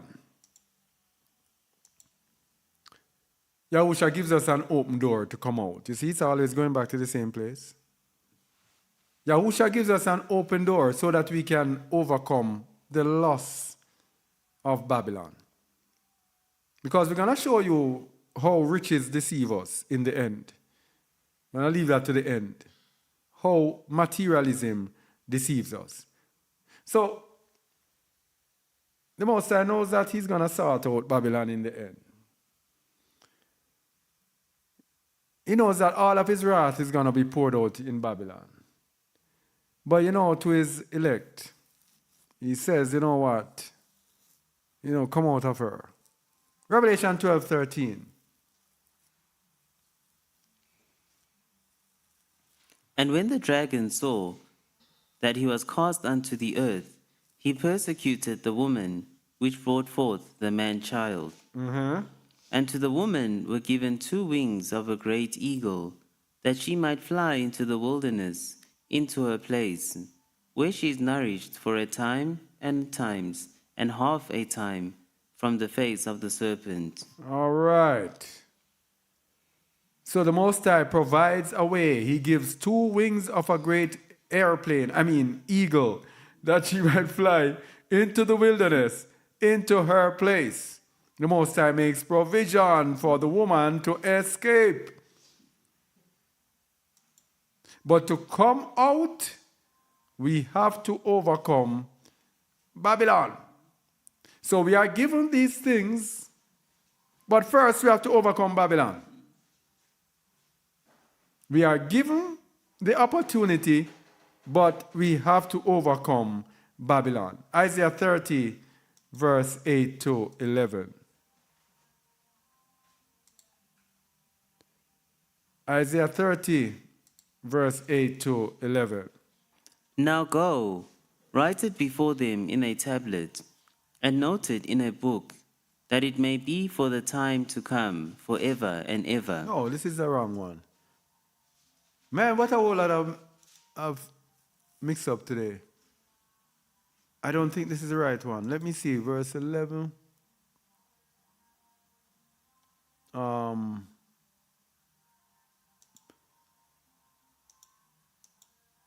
No, let's go to Luke 21, 33 to 36. I don't think that one should be there. Luke 21, 33. So to come out of her, we first have to overcome Babylon. Heaven and earth shall pass away, but my words shall not pass away. Mm-hmm. And take heed to yourself, lest at any time your hearts be overcharged with surfeiting and drunkenness and cares of this life, and so that day come upon you unawares. So all of these things here are in Babylon. Surfeiting, drunkenness, and cares of this life. These are provided for us courtesy of Babylon. Verse 35. So we have to overcome these things. For as a snare shall it come on all them that dwell on the face of the whole earth. Watch ye therefore, and pray always, that ye may be accounted worthy to escape all these things that shall come to pass, and stand before the Son of Man. So Babylon is the stumbling block that is in the way. If we don't overcome Babylon, as a snare shall it come upon all them. So if we watch and pray always, then we may be accounted worthy to escape all these things that shall come to pass. We have to overcome Babylon first. And that is why we watch. And that is why he provided Nazareth for us to watch. The watchtower at Nazareth to watch.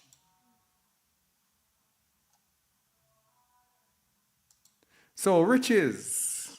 Remember, our topic is the deceivableness of riches. We just want to show those rich people who actually can make it.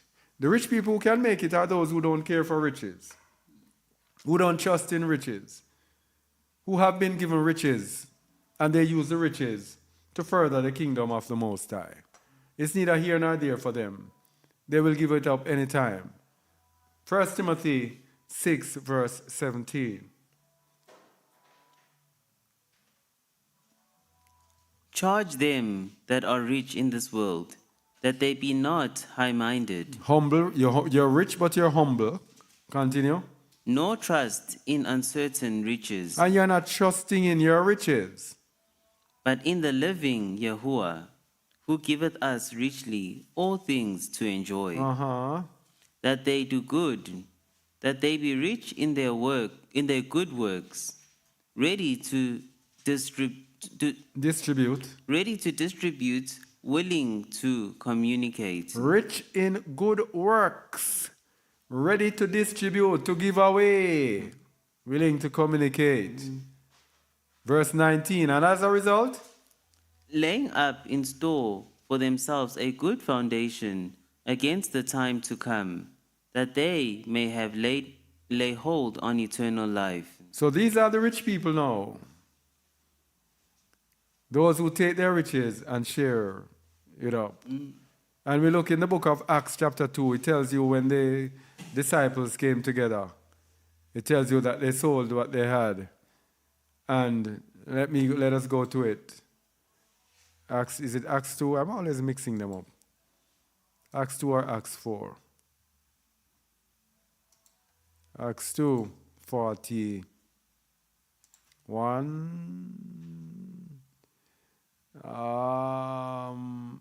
44. And all that believed were together, and had all things common, and sold their possessions and goods, and parted them to all men, and every man had need. This is what it's going back to.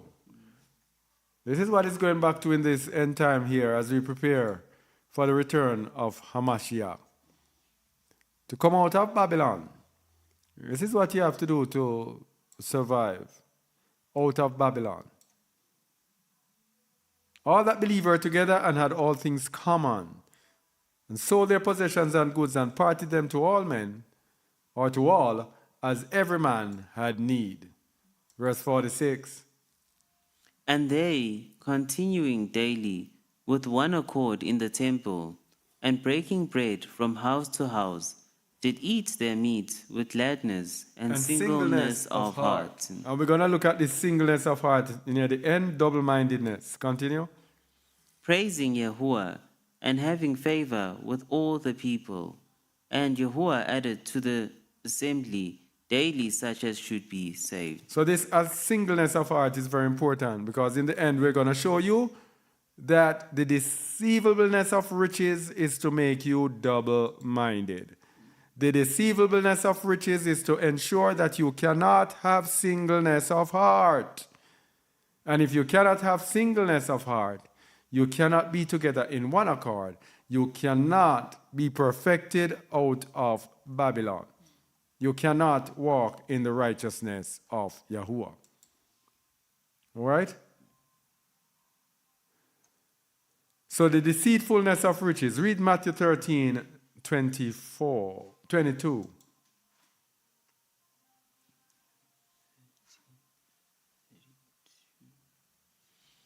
Which indeed is the least of all seeds. No, Matthew 13, 22. 22. Okay.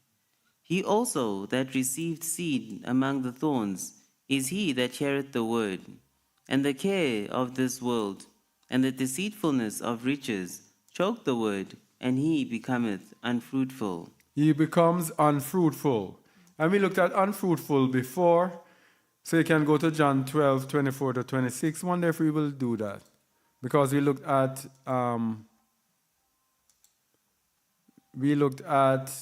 it in John 14. Let's look at it, 22 to 24. What did I say? John 12, 22 to 24. John 12, 22 to 24. Philip cometh. No. Just 24 alone. Verily, verily, I say unto you, except a corn of wheat fall into the ground and die, it abideth alone. But if it die, it bringeth forth much fruit. You see, when you're in this world, this is why you have to deny yourself. Because in John 3, Messiah tells you that you have to be born again. If you were born once and you have to be born again, you first have to do what? Die to be born again. So except a corn of wheat fall into the ground and die, it abideth alone. But if it die, it bringeth forth much fruit. This is why you have to deny self. This is why you have to be born again and transformed and be a new creature. If any man be in Hamashiach, he's a new creature. Because you have to first die to the old sinful man and rise up with the new man. How many people have come and we are in religion? We're just transferring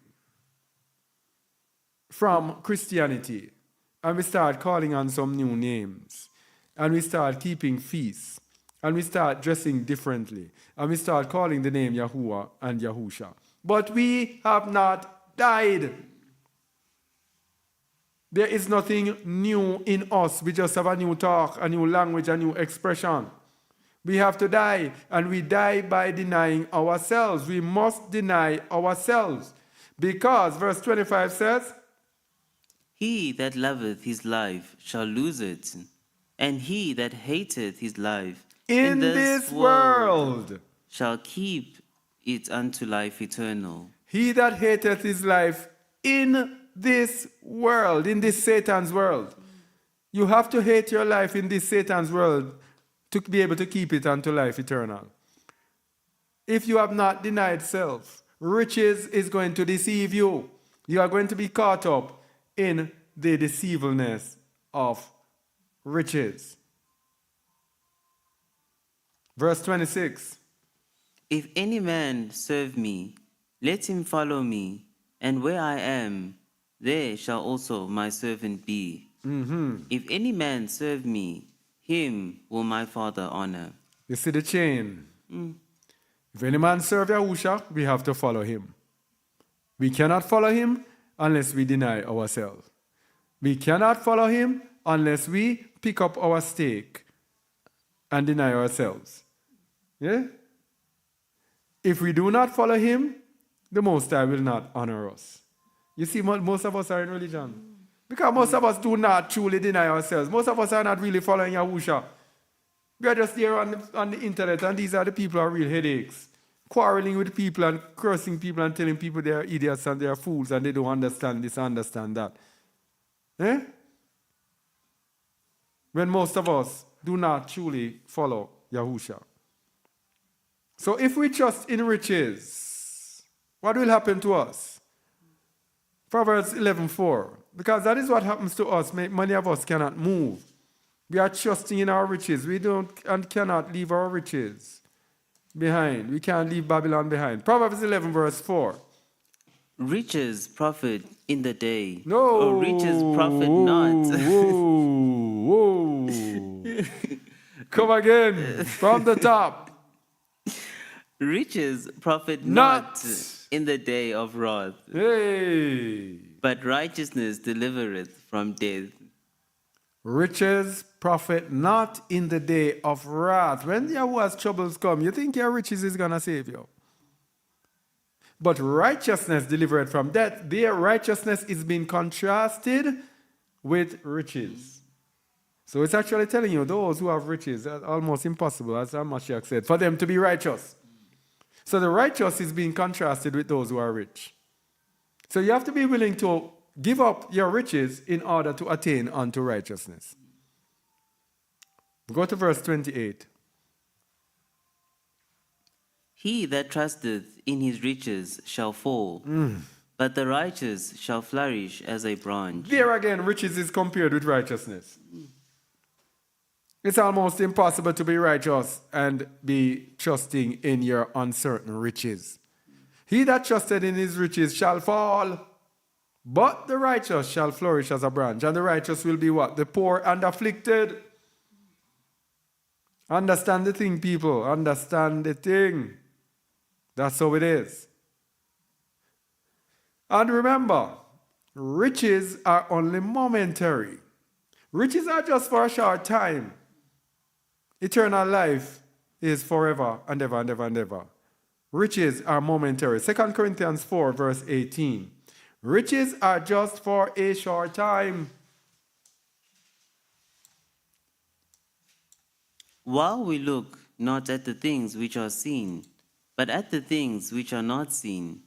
For the things which are seen are temporal, but the things which are not seen are eternal. We are supposed to be focusing on the internal things that we cannot see. Yeah? The eternal things, not the temporal things. Because the things that we cannot see, these are eternal. So we're talking about the deceitfulness of sin. The deceitfulness of sin. Let's go into look what deceit means. Deceitfulness of sin. Deceitfulness of riches. Sorry. Deceitfulness of riches. Let's look at what deceit means. From the Merriam-Webster Dictionary, it says, the act of causing someone to accept as true or valid what is false or invalid. The act or practice of deceiving. Deception. Another one, deceitfulness, the quality of being dishonest or misleading.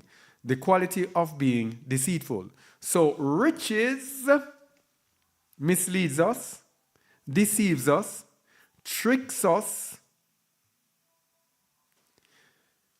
presents something as true when it is actually not true, and it deceives us into thinking that we are okay in our riches. And not only that, it blinds us into not being able to go past our riches in seeking Yahuwah.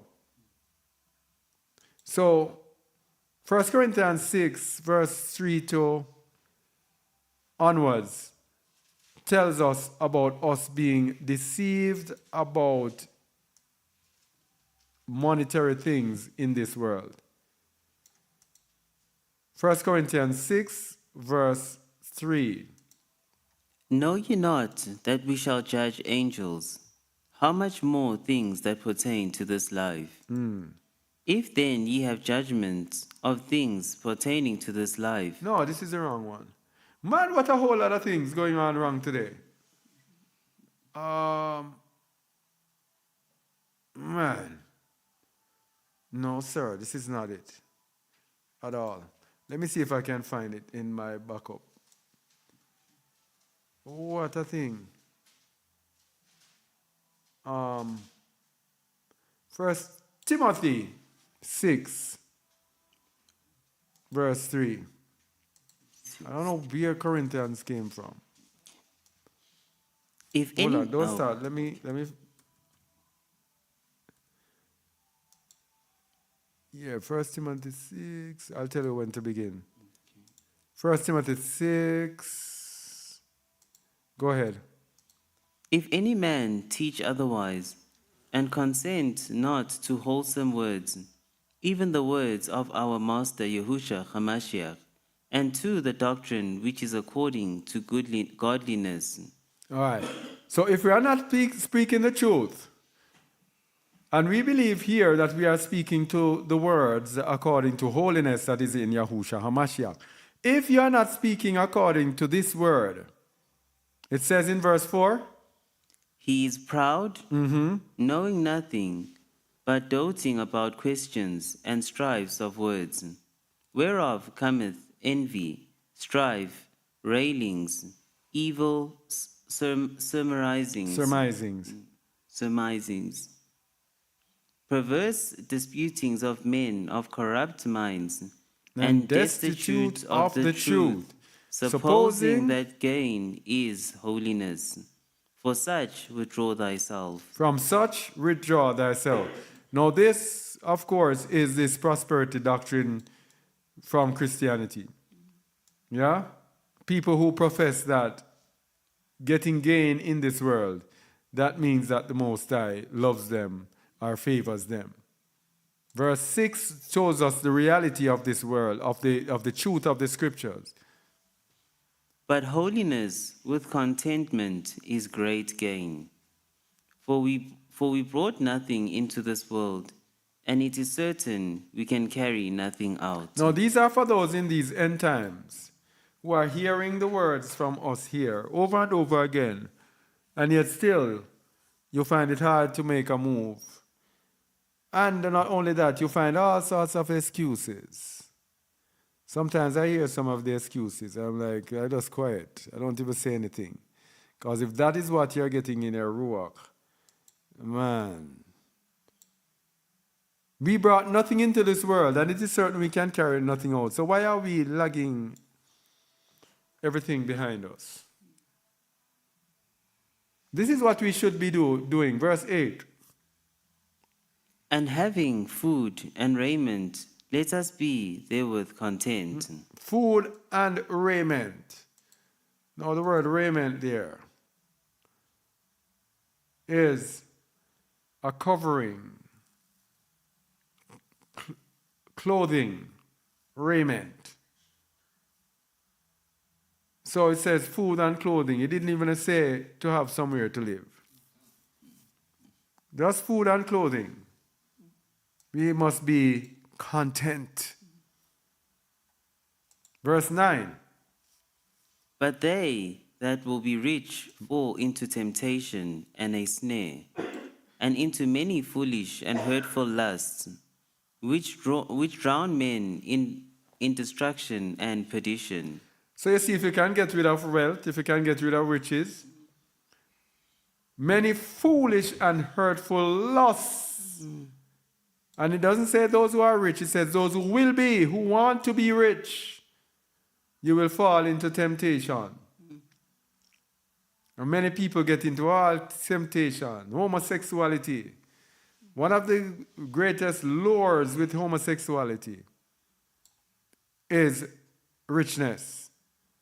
People sell their souls, their bodies for success. Yeah? Verse 10. For the love of money is the root of all evil, which while some covet after, they have erred from the faith, and pierced themselves through with many sorrows. The deceivableness of riches. The love of money is the root of all evil. So while you covet after money, you are going to err from the faith. And you're going to be pierced through with many sorrows. Yeah? All right, let's go on. We said 19, but we'll stop. We'll stop there. Now, if we hold on to deceit, we will remain deceived. We just showed deceit means being fooled. Yeah? Let me get back to it. The act of causing someone to accept as true or valid that which is false or invalid. The quality of being dishonest or misleading. So if we hold on to deceit, and sometimes we like to hold on to deceit, because it says in the book of Isaiah, it's chapter 30, it told us about prophesy unto us deceit. to show you that people love. Let's go to Isaiah 30. People love lies. They love to be deceived.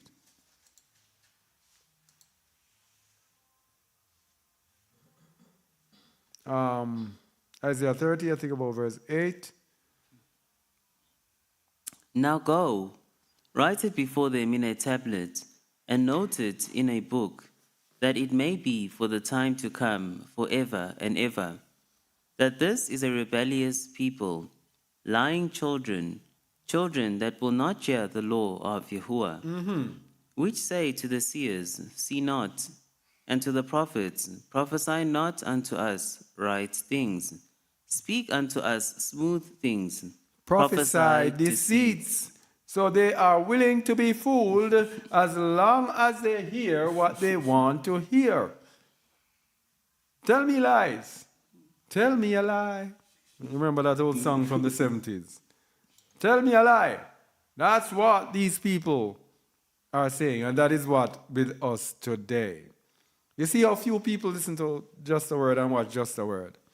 Why do you think such few people watch Just a Word? Because they don't want to hear the truth.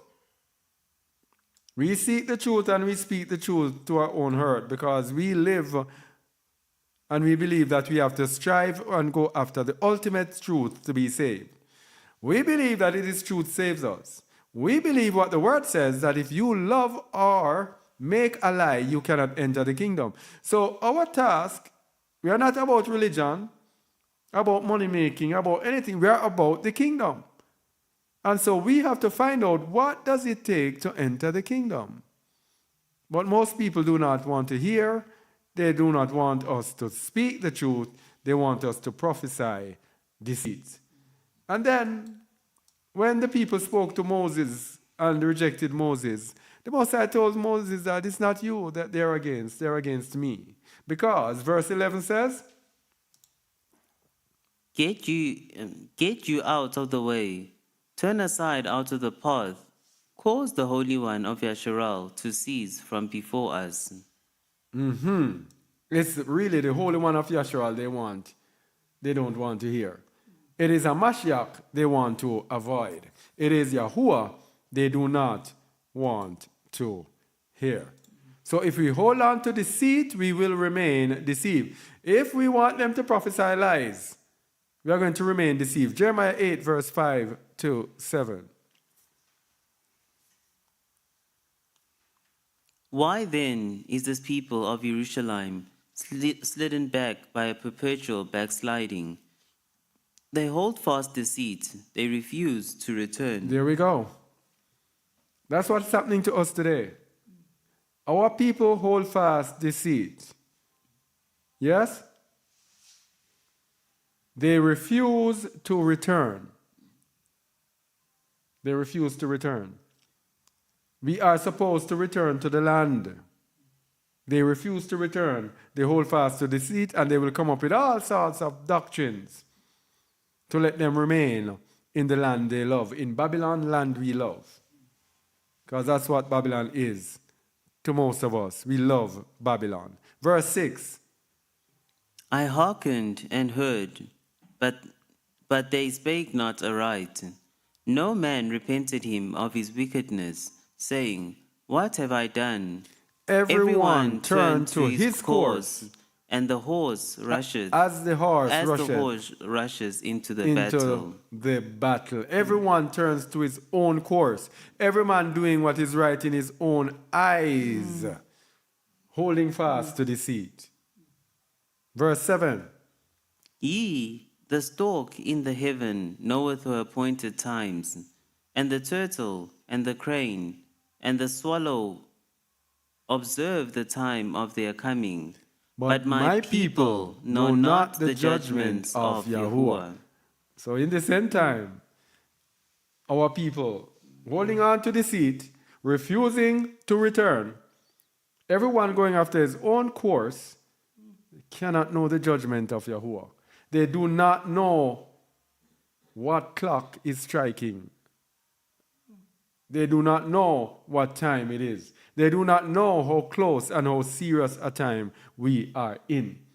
That is why when everything happens, it will be like what he said about rushing to the wall. Everything is going to happen suddenly. Everything is going to happen quickly because our people, everyone is going to his own course.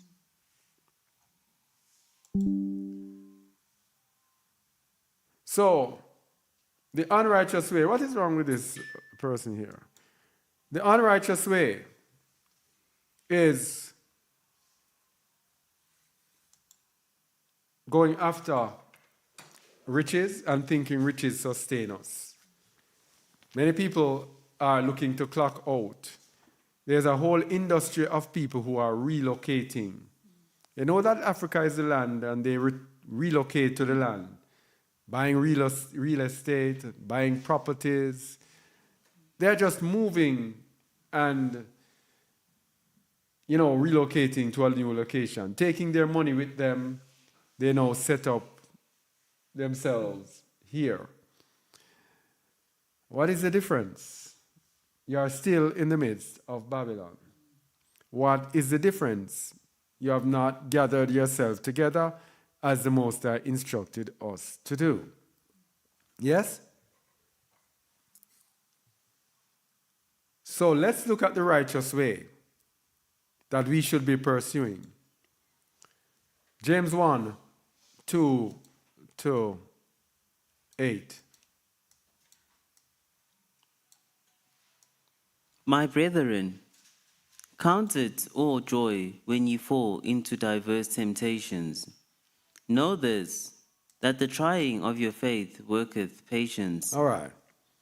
So many people do not want their faith to be tested. So everybody's measuring and trying to cash in to make sure. And these are the people who will be asking this whole lot of questions. Some of them, they have like lives, and you have people ask questions. Okay, how much can I get this to buy in this? How much for this? And how much this? And what is the quality of life there? And how much does such and such cost? And everybody is measuring everything for those who are seeking to relocate. No faith is being tested because faith is just moving without assurance. That is what Abraham did. He just left into a land that was to be his, and he went and he sojourned there according to the instructions of the Most High. Yeah? That is what I did when I came here, by the way. I didn't even know or ask about accommodation. When I was coming here, I just got a ticket, and I just knew that I had a ticket. And the person says, when are you coming? But send me the ticket. At least they sent the ticket, yes. And they knew the times when I was coming. And then I just came. I didn't even ask where was I to sleep. Where was I to this? And when I came, I slept on the floor. Yes? And I wouldn't want to sleep anywhere else because there were others there. And that was how we bunked it. Soldier style. And it was all about emunah and patience. And through the time, the Most High took us until He took us to the point where we could live much better and better according to the standards of this world. But it's about testing our faith. Read 1 verse 3, please, James. Knowing this, that the trying of your faith worketh patience. But let patience have her perfect work, that ye may be perfect and entire, Wanting nothing. If any of you lack wisdom, let him ask of Yahuwah, that giveth to all men liberally, and upbraideth not, and it shall be given him. But let him ask in faith, nothing wavering. For he that wavereth is like a wave of the sea, driven with the wind and tossed. For let not that man think that he shall receive anything of Yahuwah. A double-minded man is unstable in all his ways. All right. What we just have here is a little blueprint for those people who are hearing this. It's emunah that is at the core of it. Faith, which works patience, because through faith you are going to patiently wait. You are going to obey, and then you patiently wait, as I did. And let patience have her perfect work. Why?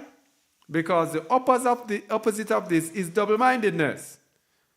Let me tell you, people, it is double-mindedness that keeps people stranded in Babylon, unable to make a move.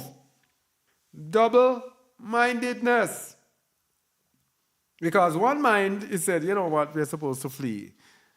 But the other mind, you're lacking in faith, and you don't even know, or cannot even make the move, because of lack of faith.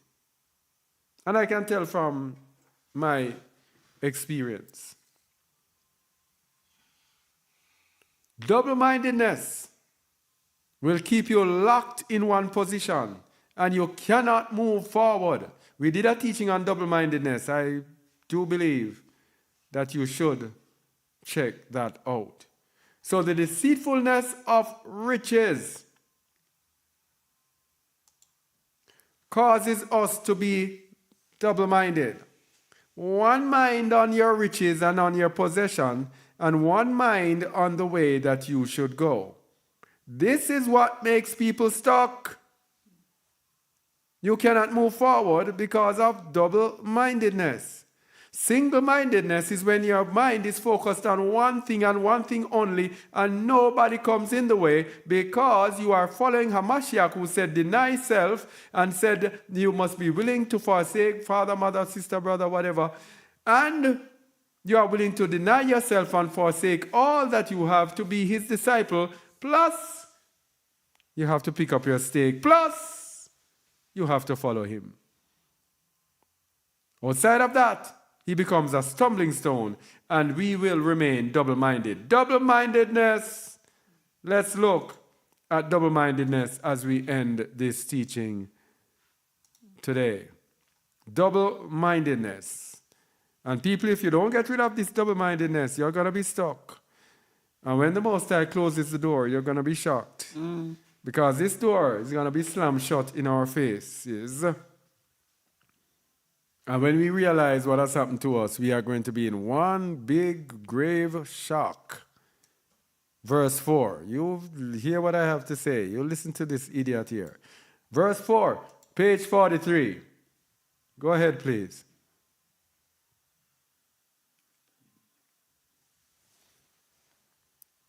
Shepherd of Hermas.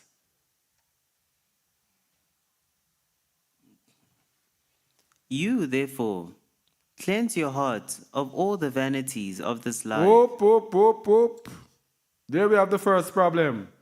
Vanity. Vanities of this life. Riches, the deceivableness of riches. That's it. It pollutes us with vanities, makes us preoccupied with vanities, so we cannot cleanse our heart from the vanities. If we cannot cleanse our heart from the vanities of this life, we are going to be double-minded. Because our hearts and our minds are going to be on the vanities, and our mind will know that which we need to do. But we will not be able to do that which we need to do, because our hearts will be on our riches, on vanity. Read 4 again, please. Start it, please. You, therefore, cleanse your heart of all the vanities of this life, and of all the things mentioned to you above, and ask of Yahuwah, and you will receive everything. And you see? People are holding on to riches because they are going after their own strength. Their own strength. And what does that remind you of? Jeremiah 17. Jeremiah chapter 17. Where is it? Jeremiah 17. Verse 5. You're trusting in your own strength. Verse 5. Thus saith Yahuwah, Cursed be the man that trusteth in man, Oops. and maketh flesh his arm, and whose heart departeth from Yahuwah. So, we're not trusting in Yahuwah. We are trying to go according to our own strength. The Most High say, cursed. Because you're trusting in yourself. And what will happen? Verse 6. For he shall be like the heath in the desert, and shall not see when good cometh, Oh boy. but shall inhabit the parched places in the wilderness, in a salt land and not inhabited. On the other hand, verse 7 says, Blessed is the man that trusteth in Yahuwah, there we go. and whose hope Yahuwah is. So when we say, come out of her, my people, and everything, we're trusting in the Most High and coming out. We don't know anything that's going to happen to us or any provision. And that's how the Most High wants it. That is when you're going to believe in the Most High. Because you're going to see you living what you would have thought less than before and seeing you living more comfortable than before. And they're going to be like, what has caused this? It is trusting in Yahuwah. Because verse 8 tells you what will happen to this person who trusts in Yahuwah. For he shall be as a tree planted by the waters, and that spreadeth out her roots by the river, and shall not see when heat cometh, And but her leaf shall be green. shall be green, Hey. and shall not be careful in the year of drought, neither shall cease from yielding fruit. Not be careful in the year of drought. So when things come upon this earth and everybody starts to suffer, the Most High said, you're not going to suffer. You trusted in me, so I am going to continue to care for you. Now, when you are trusting in your own strength and things get bad on this earth, when they collapse the banks and your bank account now means nothing, what are you going to do? You did not trust in Yahuwah. But we who trusted in Yahuwah, we have this promise. And verse 9 says, The heart is deceitful above all things, and desperately wicked. who can know it? That is why we don't trust in our own hearts. We trust in Yahuwah. Yes? So, we looked for the Most High to provide for us. Let's go back to Hermas. Where were you? Ask of Yahuwah, and you will receive everything. Yeah, continue. And will not fail to receive all of your requests, if you ask unhesitatingly. In Emunah, ask firmly, confidently, Father, provide for me. Sometimes you don't even ask, and He just keeps providing because He knows your heart. Yes? Verse 5. But if you hesitate in your heart, Yes, I said He knows your heart. Go ahead. you will certainly not receive any of your requests. For those who hesitate in their relations to Yahuwah are the double-minded, and they never obtain any of their requests. So, that is one of the reason the double-minded hold on to possessions. Because Yahuwah knows that they are double-minded. So Yahuwah does not fulfill their request. Now, to be able to receive of the Most High fully, we have to give up and trust in Him, believing in Him, asking Him, relying on Him, hoping in Him for everything. And He will provide. Continue. But those who are perfect in faith make all their requests trusting in Yahuwah, and they receive them because they ask unhesitatingly, Without any double-mindedness. So when you have materialism and material things involved and you're worrying about this, ownership of this and that, you're not asking in full emunah. To ask in full emunah is to just trust and just believe. You do not have any help, any backative, as they say in Jamaica.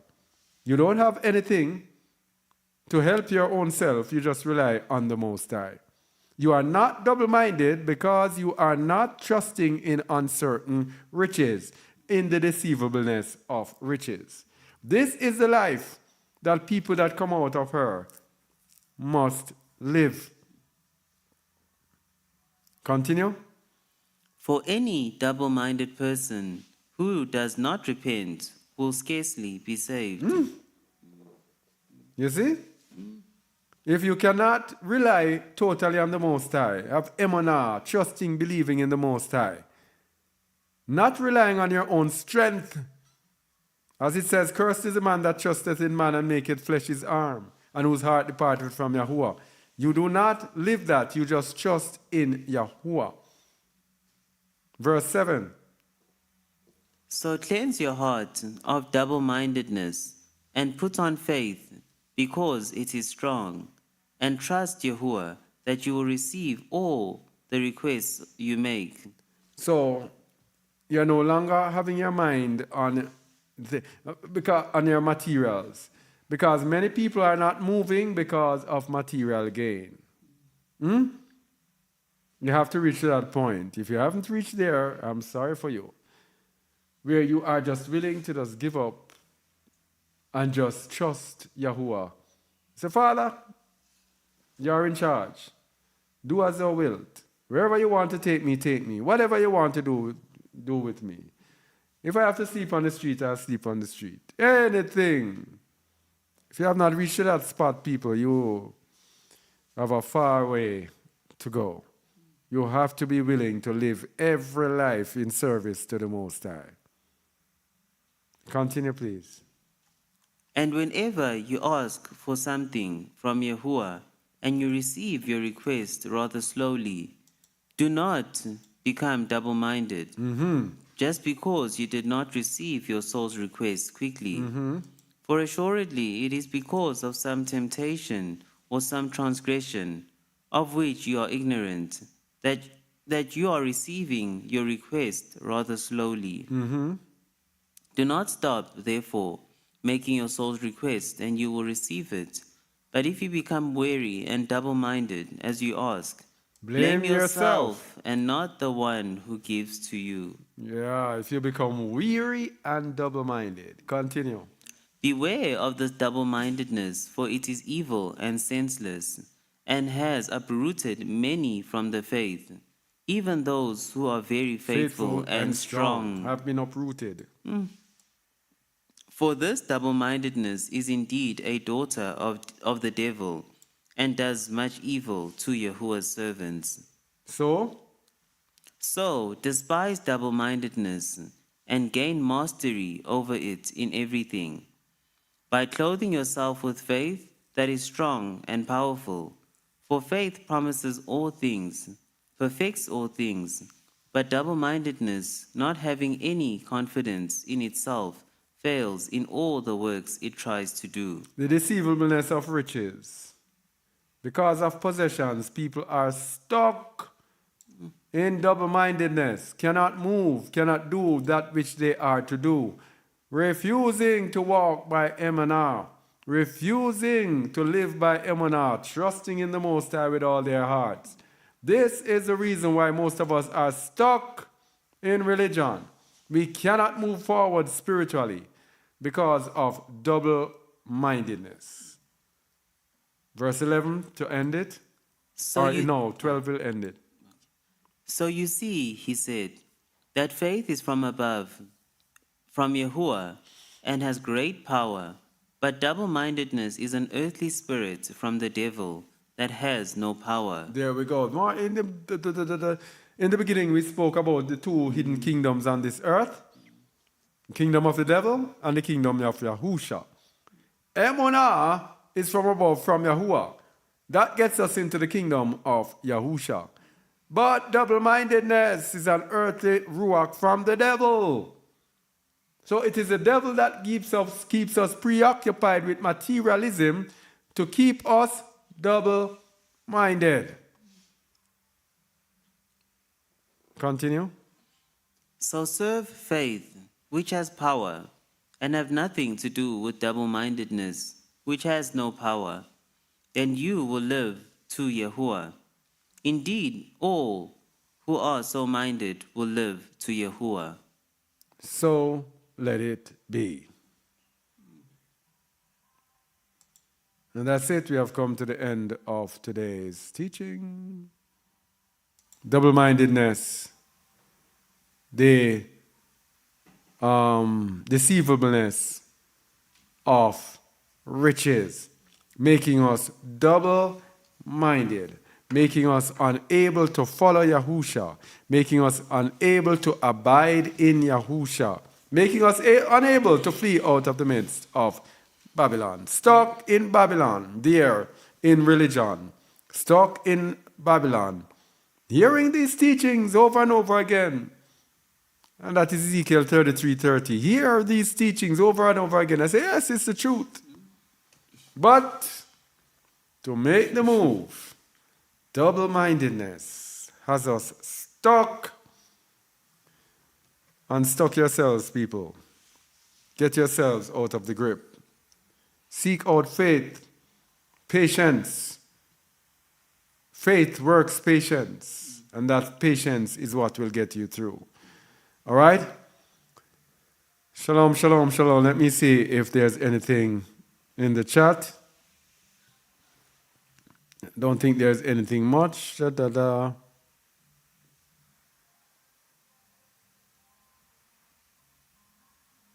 Replace university with Coven. What's that? I don't know. Somebody says to be an astronaut when there is no space. That is deception. Yeah.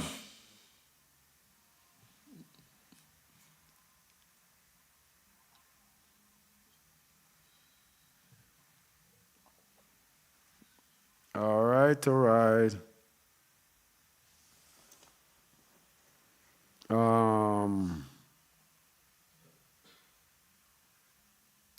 The land you supposedly own in Babylon is still not yours. You still have HOA. I don't know what that means. And property tax, even if you don't have a mortgage, so much debt just to have things. That's the deception of Babylon. Oh, homeowners association. Okay. You really don't have, they tell you what you can do. The wickedness is on a whole other level in Babylon. Praying and seeking for Most High to lead and guide my husband. All right. When you are double-minded, you ask the Most High with a shameful heart, fearing you are not deserving. Okay? Yeah, that makes sense. This Babylon system is a heavy burden on me daily. I pray to Yahuwah for guidance and power by Emunah to come out from under it now. Thank you, Hazak, for this message today. A coven is a place for witches. Okay. All right, all right, all right. Do you have anything to say? Yeah. I will just leave this a few minutes to see if there are any questions on YouTube. Let me go.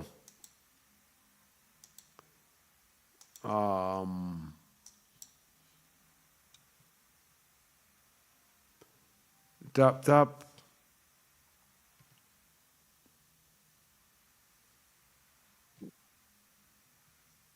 All right.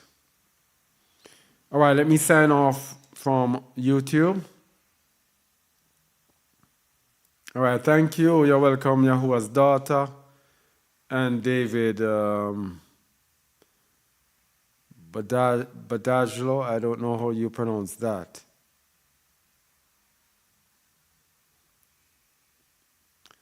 Thank you, Kazak and Reformer, for this teaching. Kala Kabud, Yahuwah La Olam, all esteem to Yahuwah forever. All right. All praises to the Most High. And thank you for watching, and shalom.